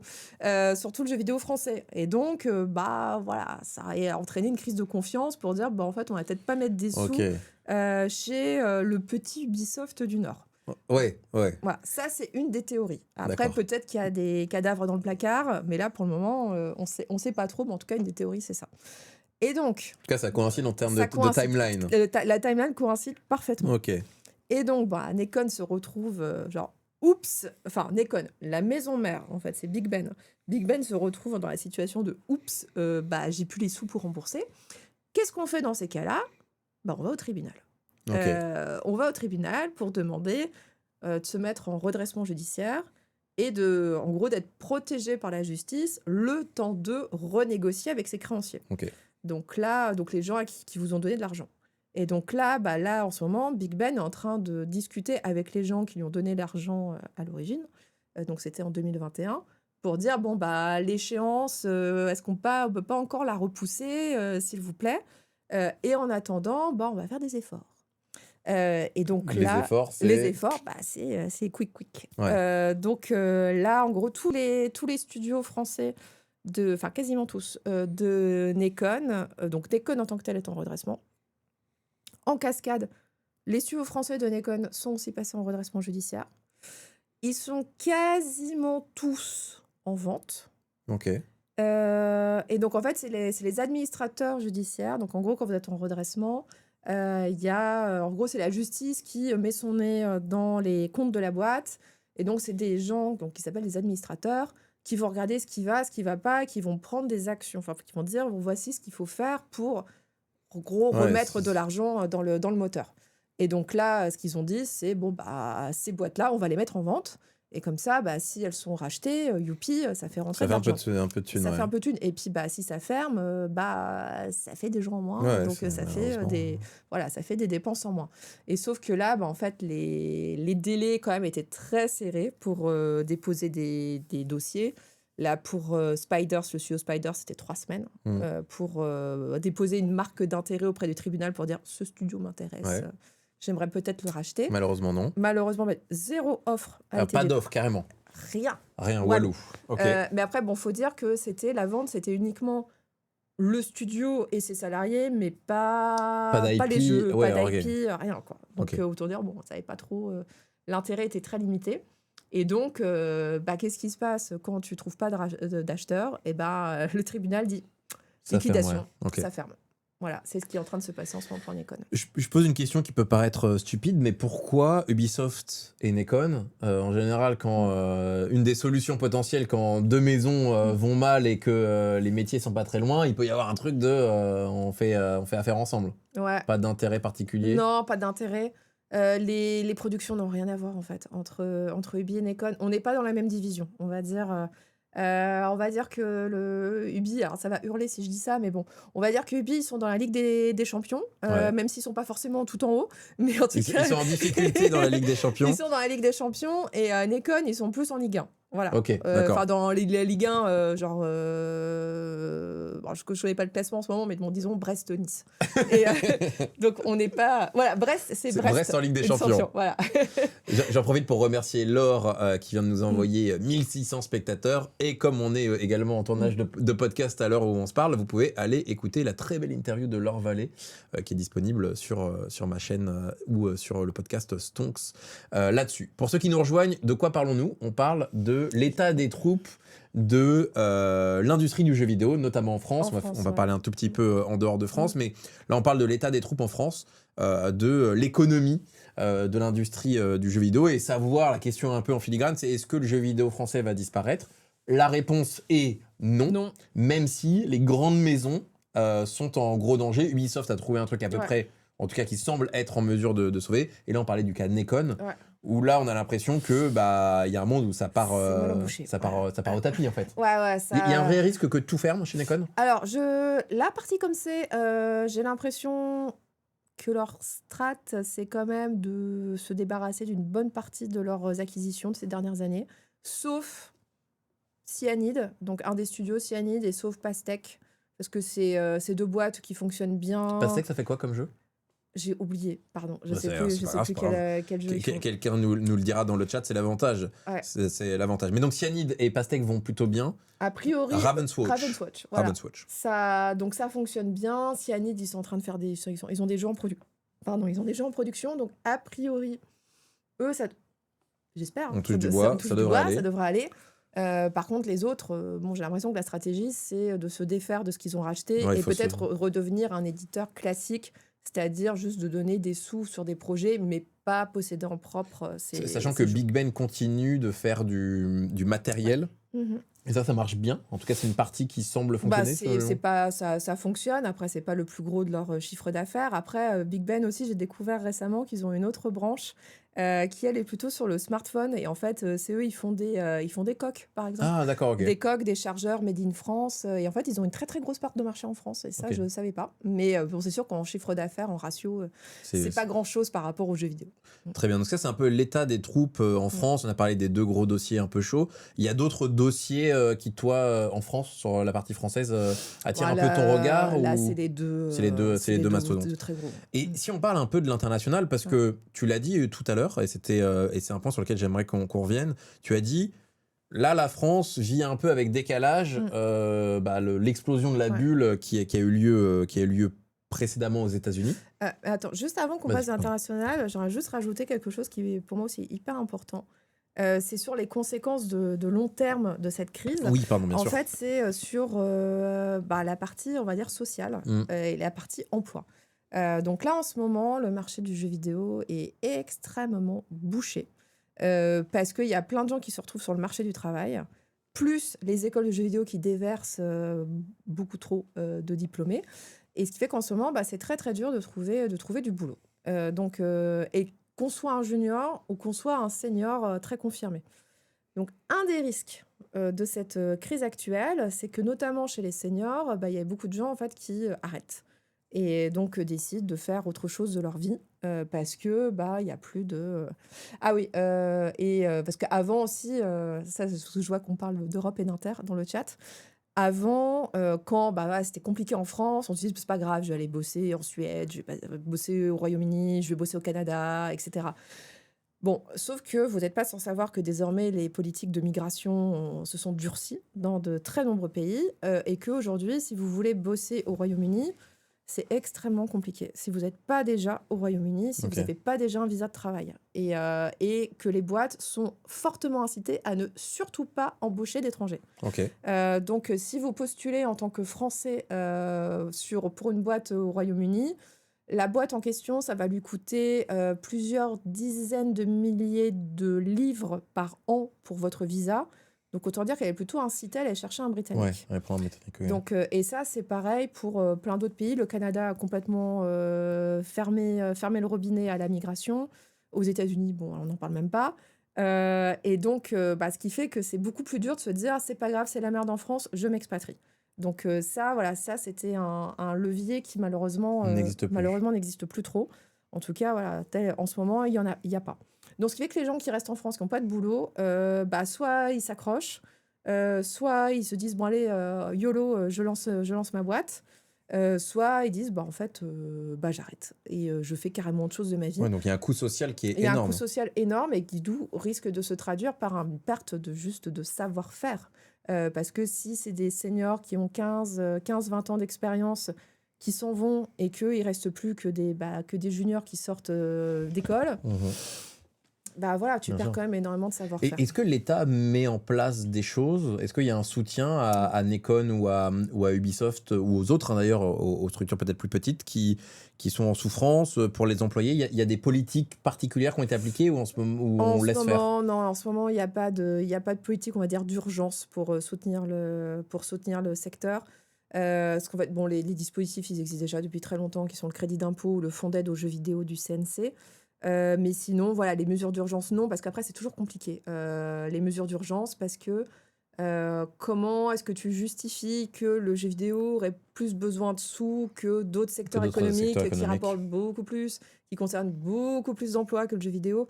Le jeu vidéo, si je dis pas de bêtises, je crois que c'est 7000 emplois en France. C'est pas grand-chose. Non, c'est négligeable dans l'ensemble des emplois français. Voilà. Mais après, voilà, c'est sûr que quand les lobbies du secteur essayent de sensibiliser en disant bon bah vous célébrez clair-obscur, c'est super, mais derrière il y a plein de studios qui risquent d'aller dans le mur, donc il faudrait peut-être les aider un petit peu. Mais pour le moment il se passe. Il n'y a pas eu de réponse particulière là-dessus. Après bon, peut-être que en sous-main, notamment sur le cas Ubisoft en général. Il y a beaucoup d'activités sur ce genre de grands dossiers politiques, mais c'est jamais déclaré, c'est un peu sous le radar, etc. Donc on peut imaginer que ça ait lieu, mais en tout cas, rien à déclarer. À l'Inter, c'est pas beaucoup mieux. On a vu. C'est pas mieux, non. J'essaye de faire un peu un état des troupes. Il y a eu des licenciements dans l'intégralité des boîtes. Ouais. Dans l'intégralité des boîtes. Il y a eu un grand travail de convergence avec des achats, notamment Activision. Qui a été, c'est Microsoft qui a racheté. Ouais. Microsoft qui a racheté. On a vu l'arrivée d'un nouveau participant. Il y a un nouveau participant à la grande danse. C'est l'Arabie Saoudite. Donc Savi, qui a entre autres racheté Electronic Arts, mais pas seulement. Pour les fans d'e-sport, vous savez que Riot Games, qui appartient à Tencent, a évidemment des intérêts et des discussions à plein de niveaux, potentiellement avec l'Arabie Saoudite également. Donc tout ça est un peu flou sur ce qui va se passer par la suite. Mais surtout, par exemple, Riot Games, qui n'avait jamais fait de licenciement de son histoire, a annoncé quelque chose qui a, et là pour le coup je peux parler de sources personnelles en interne, a vraiment choqué et perturbé durablement la société. Pour la première fois, Riot Games a fait des licenciements. Il y a eu même 2 vagues. Parce qu'en général, d'ailleurs, vous pouvez le noter qu'il n'y a jamais qu'une vague de licenciement dans le business. Il y a toujours plusieurs vagues. Epic Games aussi, qui est quand même une structure qui, pour le coup... C'est Fortnite, hein. C'est Fortnite, c'est Unreal aussi, non? C'est Unreal, donc ça va bien. Il y a eu l'impression à un moment donné que toutes les raisons étaient bonnes pour licencier un petit peu. Après, il faut le dire aussi, des vagues énormes de recrutement. Donc il y a eu un peu de resserrement. Et là, l'IA arrive. Et là, l'IA arrive et on voit du Marvel qui licencie, on entend parler de plus en plus de l'IA va remplacer ses métiers. Ça donne quand même une impression que l'industrie est en reconfiguration totale. C'est quoi ta lecture de tout ça ? Qu'on est en pleine phase de bouleversement et que c'est très dur de prédire qu'est-ce qui va se passer demain.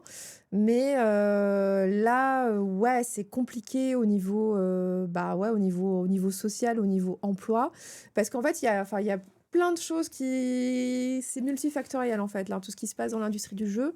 Mais si je devais résumer, c'est des points que j'ai abordés déjà dans le live, mais la période du Covid a été une période exceptionnelle pour le jeu vidéo parce que les gens étaient chez eux et du coup, qu'est-ce qu'ils font ? Ils essaient de se divertir et donc ils achètent des jeux vidéo. Ils achètent des consoles. Le secteur a décollé comme jamais, les valorisations ont explosé. Et en fait, là est arrivé dans le jeu des acteurs qui n'étaient jamais là, qui sont les fonds d'investissement. Parce que les fonds d'investissement n'ont jamais vraiment regardé avec intérêt le jeu vidéo en disant oh, c'est une industrie compliquée. C'est du divertissement, c'est culturel, c'est instable. Tu sais jamais ce qui peut marcher, ce qui peut pas marcher. Là, ils sont arrivés en mode genre, génial, ça fait plein de sous. Du coup, on va mettre des sous nous aussi. Et sauf que les sous n'ont pas forcément été mis là où il fallait.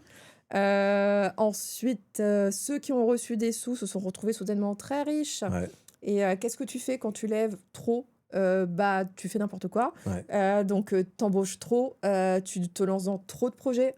Et quand ça fonctionne pas, ça fait extrêmement mal quelques années plus tard. Donc on paye beaucoup cette période d'excès. Sachant qu'il y a eu peut-être des éléments indirects, c'était quand tu as des fonds d'investissement, tu as tout d'un coup des gens qui t'imposent aussi des objectifs. Et puis c'est là où on a vu pointer. Alors il y a eu toute la vague des DLC. Il y a eu une sensation, et là je vais parler même en tant que gamer, et je sais que tu joues beaucoup aussi. Donc je pense qu'on peut partager ce point-ci, une sensation d'être milqué, quoi. C'est-à-dire qu'à un moment on était vraiment la vache laitière jusqu'au bout de ce même de la vache, elle n'a plus rien. Et alors les DLC en pagaille, il y avait carrément des DLC sur les jeux. C'est-à-dire que tu achetais le CD avec le DLC, mais il fallait payer pour le débloquer. Bon là on était quand même arrivé à un point. Les microtransactions j'en parle plus. Par exemple, moi, j'ai complètement arrêté de jouer à FIFA, donc EA FC maintenant, parce qu'à un moment donné, en fait, FUT, bah, c'est pas... En fait, on est à la frontière du pay to win, mais pas vraiment, mais en gros, bah, il faut créer son équipe. Et en fait, il y a eu beaucoup d'éléments comme ça, où tu te dis, mais... En fait, on est des pigeons. Il y a eu cette sensation, et je sais pas si ça a participé ou pas à toute la difficulté du secteur, parce que les jeux se vendent toujours très bien quand même. Alors en fait, ce qui est aussi en train de changer en ce moment dans le secteur, c'est, on va dire, un effet générationnel. Les petits jeunes ne jouent pas comme les gens de notre âge. Donc nous, parce que je pense qu'on est à peu près de la même génération, on a été biberonnés au fait d'acheter un jeu full price et d'ensuite, bon, éventuellement prendre un DLC, quelques microtransactions, enfin ça dépend, il y en a qui refusent. Mais en tout cas, voilà, on a été, disons, éduqués comme ça. Ouais, on est rentré dans le jeu vidéo comme ça en disant un jeu vidéo, ça se paye. C'est ça. En face, on a les petits ados et aujourd'hui maintenant les jeunes étudiants qui, eux, sont rentrés dans le jeu vidéo par Minecraft ou par Fortnite ou par Apex Legends, c'est-à-dire des jeux entièrement gratuits, ou par League of Legends d'ailleurs, des jeux entièrement gratuits sur lesquels tu peux payer du cosmétique, mais c'est absolument pas obligatoire. Donc déjà, ça change complètement ta relation au fait Roblox aussi. Roblox, etc. Au fait, genre, payer pour un jeu, c'est chiant. Donc il y a ça. En plus, c'est des jeux qui, Fortnite a quand même bientôt 10 ans, bah, c'est toujours là, et ça drive toujours énormément de monde, comme Minecraft, comme Apex, comme League of Legends. Et en fait, c'est des jeux, en fait, on les appelle, c'est des trous noirs de l'industrie, parce qu'ils ont une population tellement énorme qui ne joue qu'à ça, que cette population ne regarde absolument pas ce qui reste dans le reste de l'industrie. Donc aujourd'hui, par exemple, une statistique qui est terrifiante, c'est que je crois que le temps passé sur les jeux vidéo actuellement sur PC, c'est 15% sur les nouveautés de l'année. C'est 15%. dingue.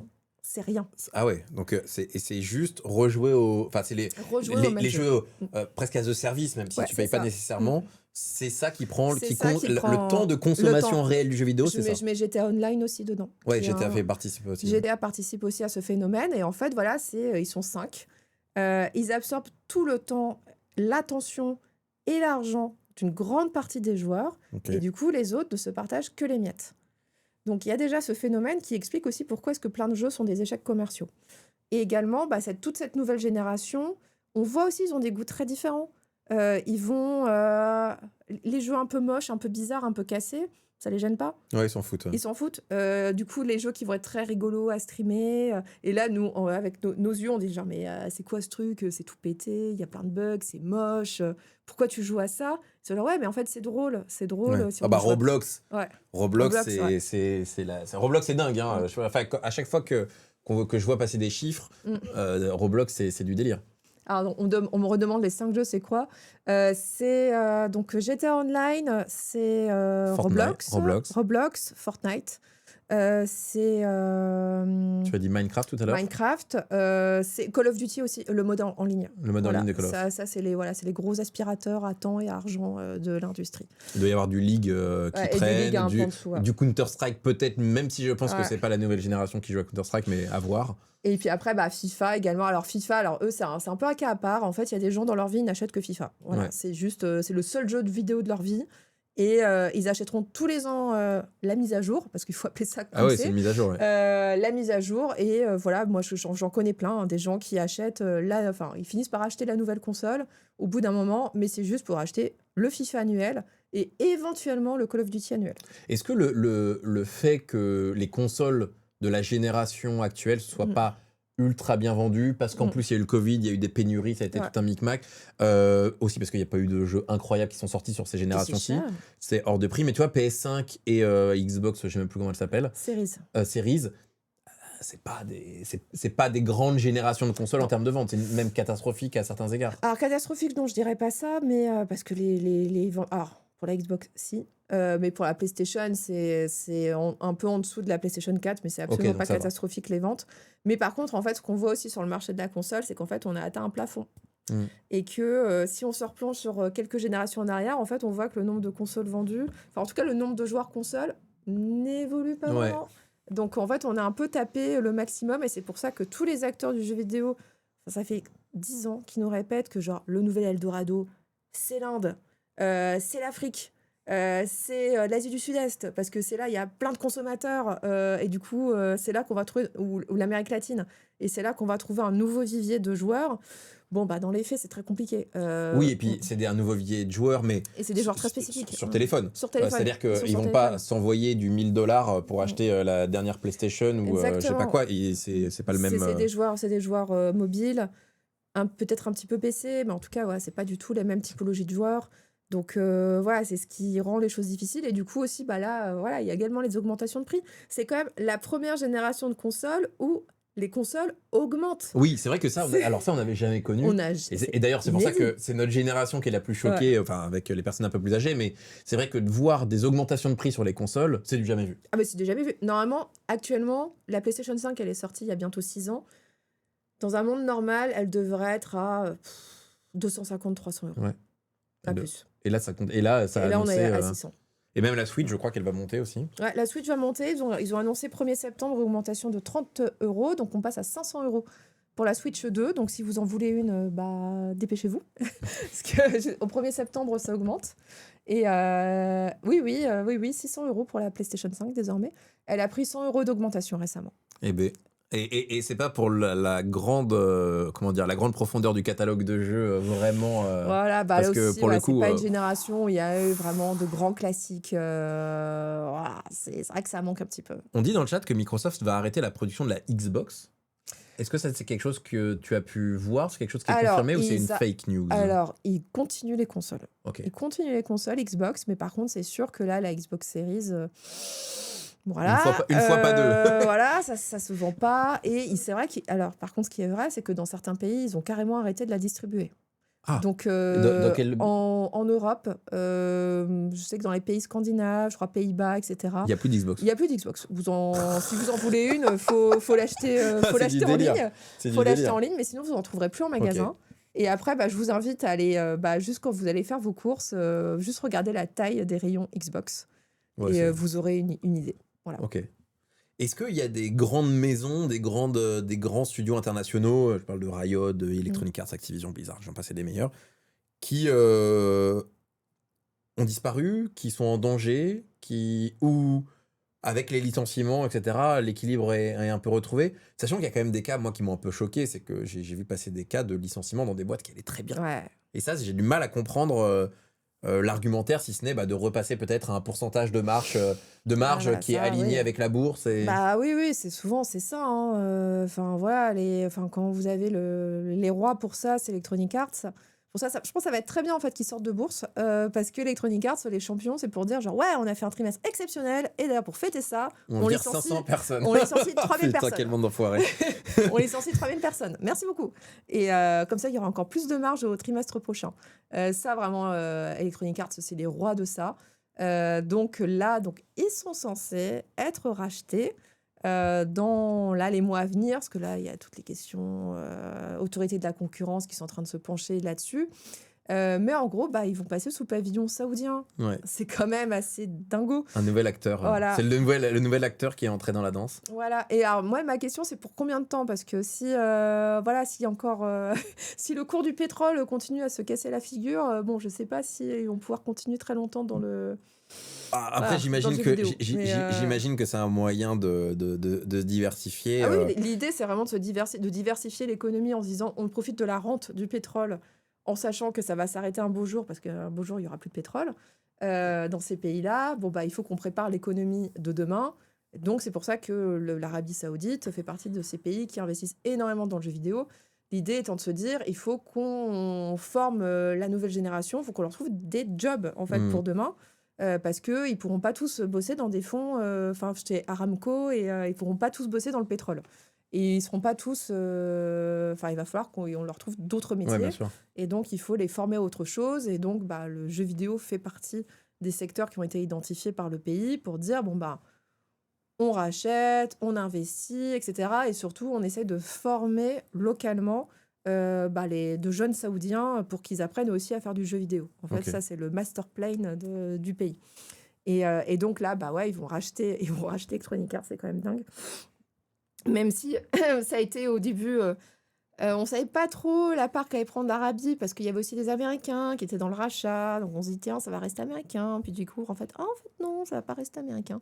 Donc ça, bon, on va voir. Bon, a priori, ça va passer comme rachat, mais c'est quand même assez dingue. Ouais, c'est inattendu. Ouais, Enfin, en tout cas, complètement il y inattendu. a 10 ans, on n'aurait pas dit ça. Le marché du jeu japonais, je sais pas si tu connais particulièrement, si tu suis beaucoup, va plutôt bien. Eux, ils vont bien. Eux, ils vont bien. En tout cas, en ce moment, ils sont sur une très bonne, une trend plutôt bonne. Je pense notamment à Capcom, qui là, en ce moment, pareil, ils sont en train de marcher sur l'eau. Ils ont fait, bah là, le Resident Evil 9, Ouais, bon, c'est- Requiem, excellent jeu, voilà, qui s'est très bien vendu. Ils ont fait ça. Là, Pragmata, bon, ça se vend moins bien, mais ça a quand même une très très bonne réception critique. L'année dernière, ils ont fait un soleil avec Monster Hunter. Je crois qu'ils ont fait plus de 10 millions de ventes avec. Donc ouais, Capcom, en fait, ils sont... Mario Kart World a sauvé le lancement de la Switch. Ouais. Bah, Nintendo, de toute façon, Nintendo, va falloir attendre longtemps avant qu'ils meurent, eux, parce qu'ils ont... Ouais, Ils sont très solides, ils sont extrêmement solides, et même s'ils peuvent avoir des accidents de parcours, ils ont tellement de trésorerie que voilà, il n'y a pas de problème pour eux. Et puis les films marchent très bien. Ouais, Ce qui les n'est pas films négligeable, marchent parce très que bien. franchement, sur le papier, si on nous avait dit qu'un film Mario, ça allait marcher il y a Ouais. 20 ans ou 15 ans, on n'y aurait pas cru. Quoi. Et puis après, bah, alors Square Enix, c'est peut-être celui qui est un peu plus en difficulté chez les Japonais. C'est vrai que malheureusement, tous leurs grands AAA, tous les nouveaux Final Fantasy, ça prend pas. Ça prend pas pour l'instant. Donc même si, alors, bon, ils ont effectivement les remakes de Final Fantasy VII, mais en fait, on voit que la premier volet, c'est mieux vendu que le volet numéro 2. Donc mécaniquement, d'autres que le volet numéro 3 se vend Ouais, moins. c'est moins. Donc c'est vrai que c'est... Ouais, bah oui, FF14, heureusement. Donc Final Fantasy XIV, qui est un jeu en ligne, effectivement, heureusement, c'est ce qui les sauve. Et après, From Software aussi, bon, c'est aussi un studio qui fonctionne bien, CD Projekt, ils sont polonais, ils sont pas du tout... Et je crois que ça va bien pour eux. Bah, CD Projekt, ouais, alors eux aussi, ils sont passés pas loin de la catastrophe, hein, avec Cyberpunk. Là, ça avait été chaud. C'était chaud le lancement, mais... Ça avait été chaud, et puis bon, bah, finalement, ils ont réussi à redresser la barre, le jeu se vend bien, là, ils sont sur The Witcher 4, là, ils ont fait, je sais pas combien d'argent avec, parce que là, ils se lancent dans la production d'un jeu de cartes, Cyberpunk, ils ont fait mais une somme mais débile de précommande. Ah ouais, c'était il y a 2 semaines. Okay. Ils sont passés par une sorte de Kickstarter parce que parce qu'ils ont besoin de sous. Hein. Ouais, c'est vrai. Ils étaient dans le besoin, mais c'est malin. Et du coup, ils ont fait un Kickstarter pour leur jeu de cartes Cyberpunk et je ne sais plus combien ils ont levé, mais c'est juste délirant. Mais en tout cas, ouais, c'est des projects, ça reste une boîte solide. Mais tu vois, c'est un peu particulier parce qu'on arrive un peu à la conclusion. Ouais. Après, on prendra peut-être 2-3 questions du chat, mais en fait, c'est bizarre parce que on a énormément de signaux catastrophiques, enfin catastrophistes, plus que catastrophiques en réalité. On a parlé de la France où là c'est vraiment chaud, mais parce que les 2 grandes maisons sont un peu en danger. Mais au niveau global, avec The Witcher 4, avec l'émergence du jeu indé qui explose tout, avec le GTA, évidemment, le lancement de la Switch qui est plutôt pas mal. En fait, on a l'impression que ça va. C'est ça qui est un peu particulier, c'est que ça, en fait, on a l'impression que le marché va bien au global. C'est ça qui est compliqué en fait à expliquer avec cette crise, c'est que de l'extérieur on se dit ouais mais les jeux ça se vend en fait donc ça va bien. Mais en fait c'est oui les jeux actuels et encore pas tous, il y en a beaucoup qui se plantent, peuvent bien aller mais en fait c'est en coulisses que ça va mal. Okay. Et en fait c'est la production des jeux du futur qui en ce moment est complètement chamboulée. Donc la vraie menace là, en fait elle est presque en année là en fait. C'est dans quelques années, c'est à quoi vont ressembler les calendriers de sortie dans 3-4 ans. Parce que si vous virez des gens, c'est des jeux, par exemple chez Ubisoft, on sait qu'il y a plein de jeux qui ont été abandonnés, ils l'ont dit publiquement. Bon voilà, c'est des jeux en moins qui sortiront. Toutes les boîtes là qui vont dans le mur et qui ferment, c'est des jeux en moins aussi. Voilà, donc c'est plutôt... et même, la Switch 2 aussi, petite parenthèse, ça a très bien démarré. Là, c'est en train de caler un petit peu. Mais parce que, voilà, on est en manque de jeux, en fait. Ouais, il n'y a pas beaucoup de jeux. Il y a Pocopia qui a un peu relancé la machine.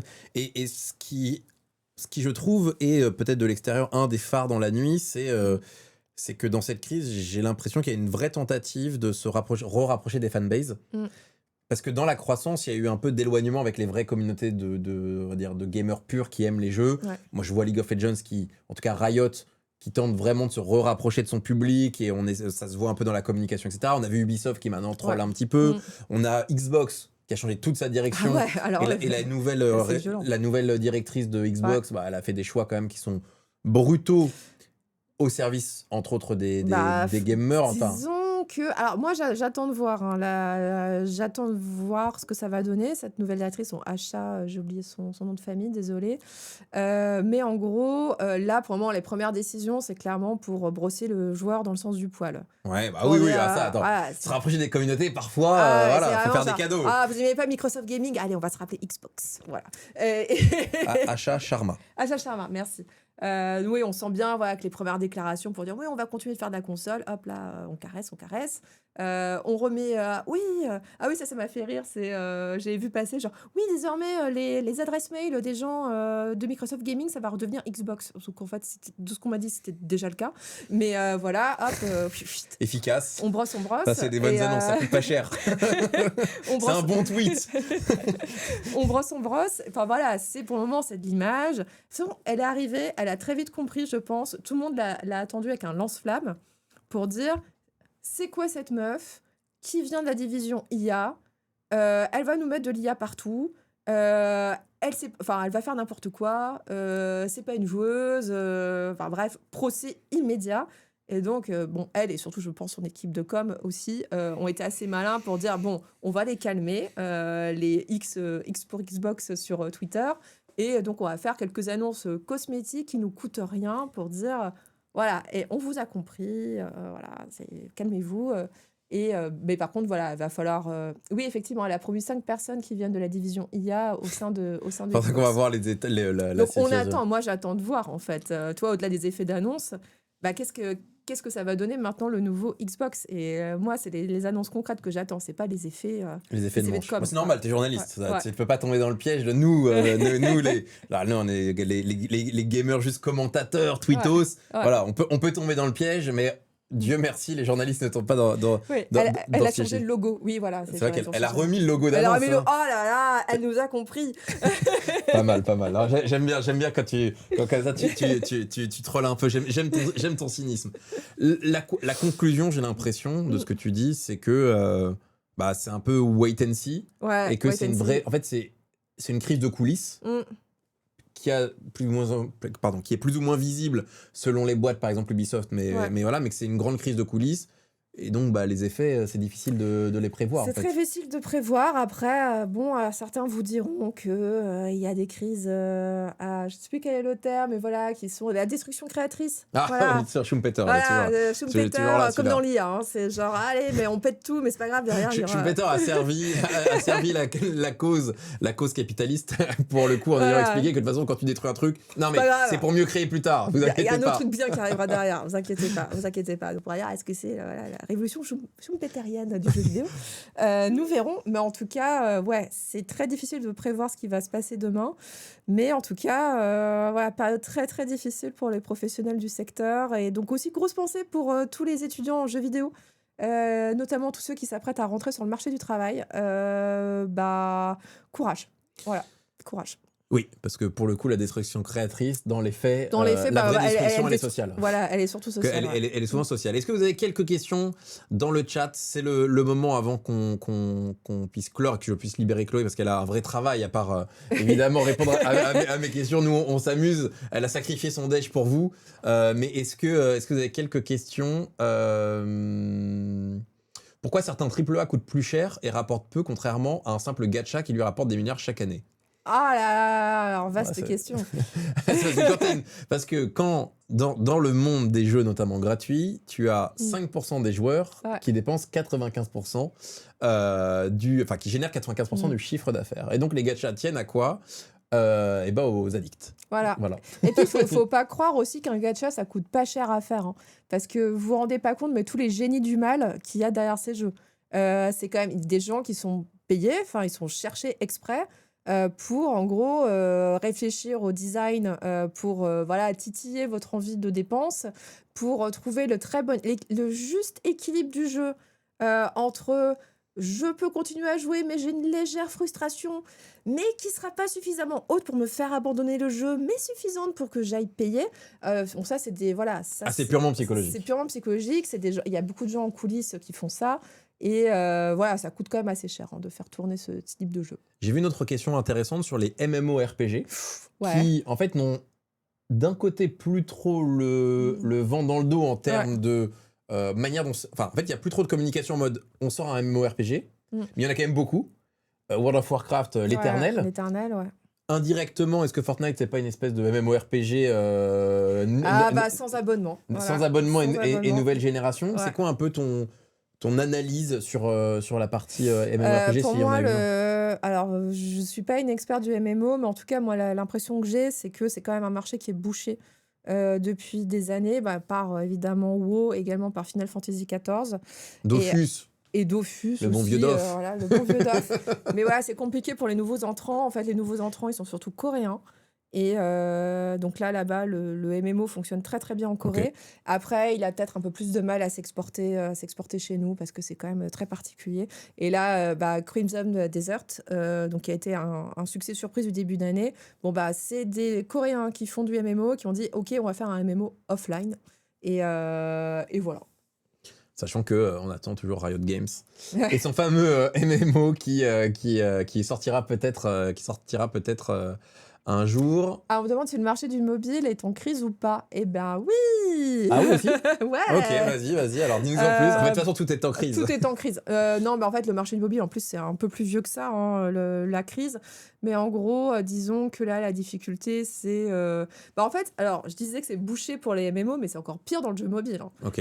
Si vous regardez quel est le top des jeux les plus joués et qui rapportent le plus d'argent, le top n'a quasiment pas changé en 10 ans. Est-ce que tu veux pas me dire que Candy Crush est encore là? Si, toujours il y a là. encore Candy Crush. Ah, Candy Crush est toujours là. Mais c'est dingue. Candy Crush est toujours solidement dans le top 5. Vous avez Clash Royale aussi, solidement arrimé. Mais ouais, Candy Crush continue de générer des... Dokkan Battle, Raid Shadow, vous dites dans le chat. Voilà, Pokémon Go, alors Pokémon Go aussi, moins, mais voilà. Et en fait, il y a très peu... Il y a Brawl Stars, là, c'est le succès du moment. Mais en tout cas, c'est très très dur. Et ceux qui y arrivent, je vais prendre l'exemple de Monopoly Go. Oui. Monopoly Go, excellent exemple. Donc, c'est un jeu qui a rapporté, je crois, 2 milliards sur sa première année. Oh là là. Mais combien ont-ils dépensé pour arriver aux 2 milliards? Alors combien? Ils ont dépensé 3 milliards. Non, ils c'est pas ont possible. dépensé 500 millions juste en acquisition marketing de joueurs. Voilà, donc en gros, toutes les publicités que vous voyez dans les autres jeux pour dire « Viens télécharger Monopoly Go ». 500 millions grâce à l'argent de l'Arabie Saoudite. C'est vrai? Ouais. Ok. Ouais, ça a été fait par une boîte Scopely qui appartient maintenant aux Saoudiens. Donc en gros, ils ont dépensé sans compter. Mon Dieu. Et donc, disons qu'on part pas tous avec les mêmes armes sur le marché du jeu mobile. Sachant que le vrai gagnant, il y a deux vrais gagnants à cette histoire. 500 millions en marketing, ouais. En marketing. Sachant qu'il y a deux gagnants à cette histoire. Il y a un, le propriétaire de la licence Monopoly, ouais. qui lui ne fait rien et juste encaisse. Et puis le deuxième gagnant, c'est le vendeur de publicité. Ouais. Vous savez, c'est la phrase historique du monde du business, etc. Mais c'est dans la ruée vers l'or. Le vrai gagnant, c'était le vendeur de pioche. Et bien dans la ruée aux clients, le vrai gagnant, c'est le vendeur de pub. Ouais. Et donc, si vous voulez, d'ailleurs que ça recrute énormément, n'hésitez pas, si vous cherchez un emploi, allez voir les vendeurs de pub. Les vendeurs de pub vivent très les adtech. Très bien. Les adtech vont bien, ne vous inquiétez pas pour eux là-dessus. Rockstar est comment? Rockstar, on attend de voir GTA 6. Alors, je pense que tu vois ce que c'est un all-in au casino quand t'as gagné des millions et que tu te dis, tiens, je mets tout sur le rouge. Là, ils ont tout mis sur le rouge. Ils ont tout mis sur le rouge. Donc, écoutez, moi, j'espère pour eux que GTA 6 ne sera pas une déception. Parce que là, ça va faire mal. Si on espère que ce sera le scénario habituel, c'est-à-dire le jeu va être extraordinaire, les gens vont l'adorer, ça va se vendre tout seul, ils vont en vendre des pelletés pendant 10 ans, ils feront pas de GTA 7 avant 2035, voire 40. Ils vont peut-être se mettre un peu de... c'est un scénario qui est quand même très probable, mais il faut quand même garder en tête qu'il y a un autre scénario qui est possible, c'est imaginons que GTA 6 déçoive. Imaginons qu'il y a un bad buzz. Imaginons que ils ne se vendent pas autant qu'attendu, sachant qu'ils ont dépensé énormément. 2 milliards. Ça peut être OK. Voilà, ça peut être compliqué pour Rockstar après. Et est-ce que les décalages, c'est des signaux positif ou négatif? Alors, généralement, c'est une bonne chose quand un jeu est décalé, parce qu'il vaut mieux qu'un jeu soit décalé, peaufiné, plutôt qu'il sorte en mauvais état, parce que généralement, c'est très difficile de rattraper une sortie ratée. Donc, il vaut mieux que ce soit décalé. Là, c'est bon, il y a quand même beaucoup de décalage, hein. Ouais, c'est quand même. Là, Et ça puis, fait 1 an et parce demi. que nous, on voit le décalage évidemment de l'expérience. Genre, on a envie d'y jouer, c'est quoi cette merde? Mais décalé, pour eux, ça veut dire dépenser. Ouais. C'est littéralement des centaines de millions qui s'envolent en plus. Ouais. Et là, je vois, on me dit, genre, ils ont fait 5 milliards, j'étais à 5. Oui, en fait, si GTA 6 se plante, c'est pas forcément un problème pour la trésorerie de Rockstar. C'est plus un problème pour les salariés de Rockstar. Ah ouais, Là, c'est eux qui vont payer, hein. De toute façon, je pense qu'on l'a compris après ces 1h30, 2 heures de discussion. Jeu qui se plante égale licenciement. Oui, c'est ça. Voilà. Jeu qui marche égale recrutement. De toute façon, je pense que c'est, en tout cas, moi, c'est mon résumé de cette situation. C'est que, en fait, j'ai l'impression que même en gros, toutes les grandes maisons, à la fin, c'est des conglomérats de petits studios et qu'en fait, tous les studios jouent leur vie sur chaque jeu. C'est ça. Quasiment. Et 2 flops d'affilée, bah, c'est KO. Et un hit, bah, c'est bravo. Et Sunfall, bah, là, bravo, magnifique. Bah, bravo, maintenant, il faut qu'ils capitalisent dessus. 2 flops derrière, bah, c'est fini. Et donc, bah, il y aura un clair-obscur 2 parce que tu réduis les risques de flop par rapport à ça. Merci beaucoup d'être venu. J'ai trouvé ça hyper intéressant. J'espère dans le chat que vous avez apprécié également cette grande discussion. On est passé par plein de chemins et plein de méandres et je pense qu'on a répondu à la question qui est que non, le secteur du jeu vidéo n'est pas en danger. Non, le jeu vidéo français ne va pas disparaître. Par contre, il y a une reconfiguration de l'espace, notamment dans les coulisses, qui fait peur, et dans lequel les victimes, ce sont les employés. Et c'est vraiment une menace qui est plus sociale que business. Le jeu vidéo n'est pas à risque, mais socialement, l'impact me semble lourd. En tout cas, je crois résumer ce que tu nous dis. Et là, je vois passer, genre, oui, il y a aussi des cas où un jeu fonctionne et les gens sont quand même licenciés, hein. En fait, il y a des fois, là, il y a beaucoup d'exemples dernièrement. C'était ton jeu plante, t'es licencié, ton jeu fonctionne, bah, t'es licencié quand même. Voilà. Ça, malheureusement, c'est aussi des choses qui arrivent actuellement.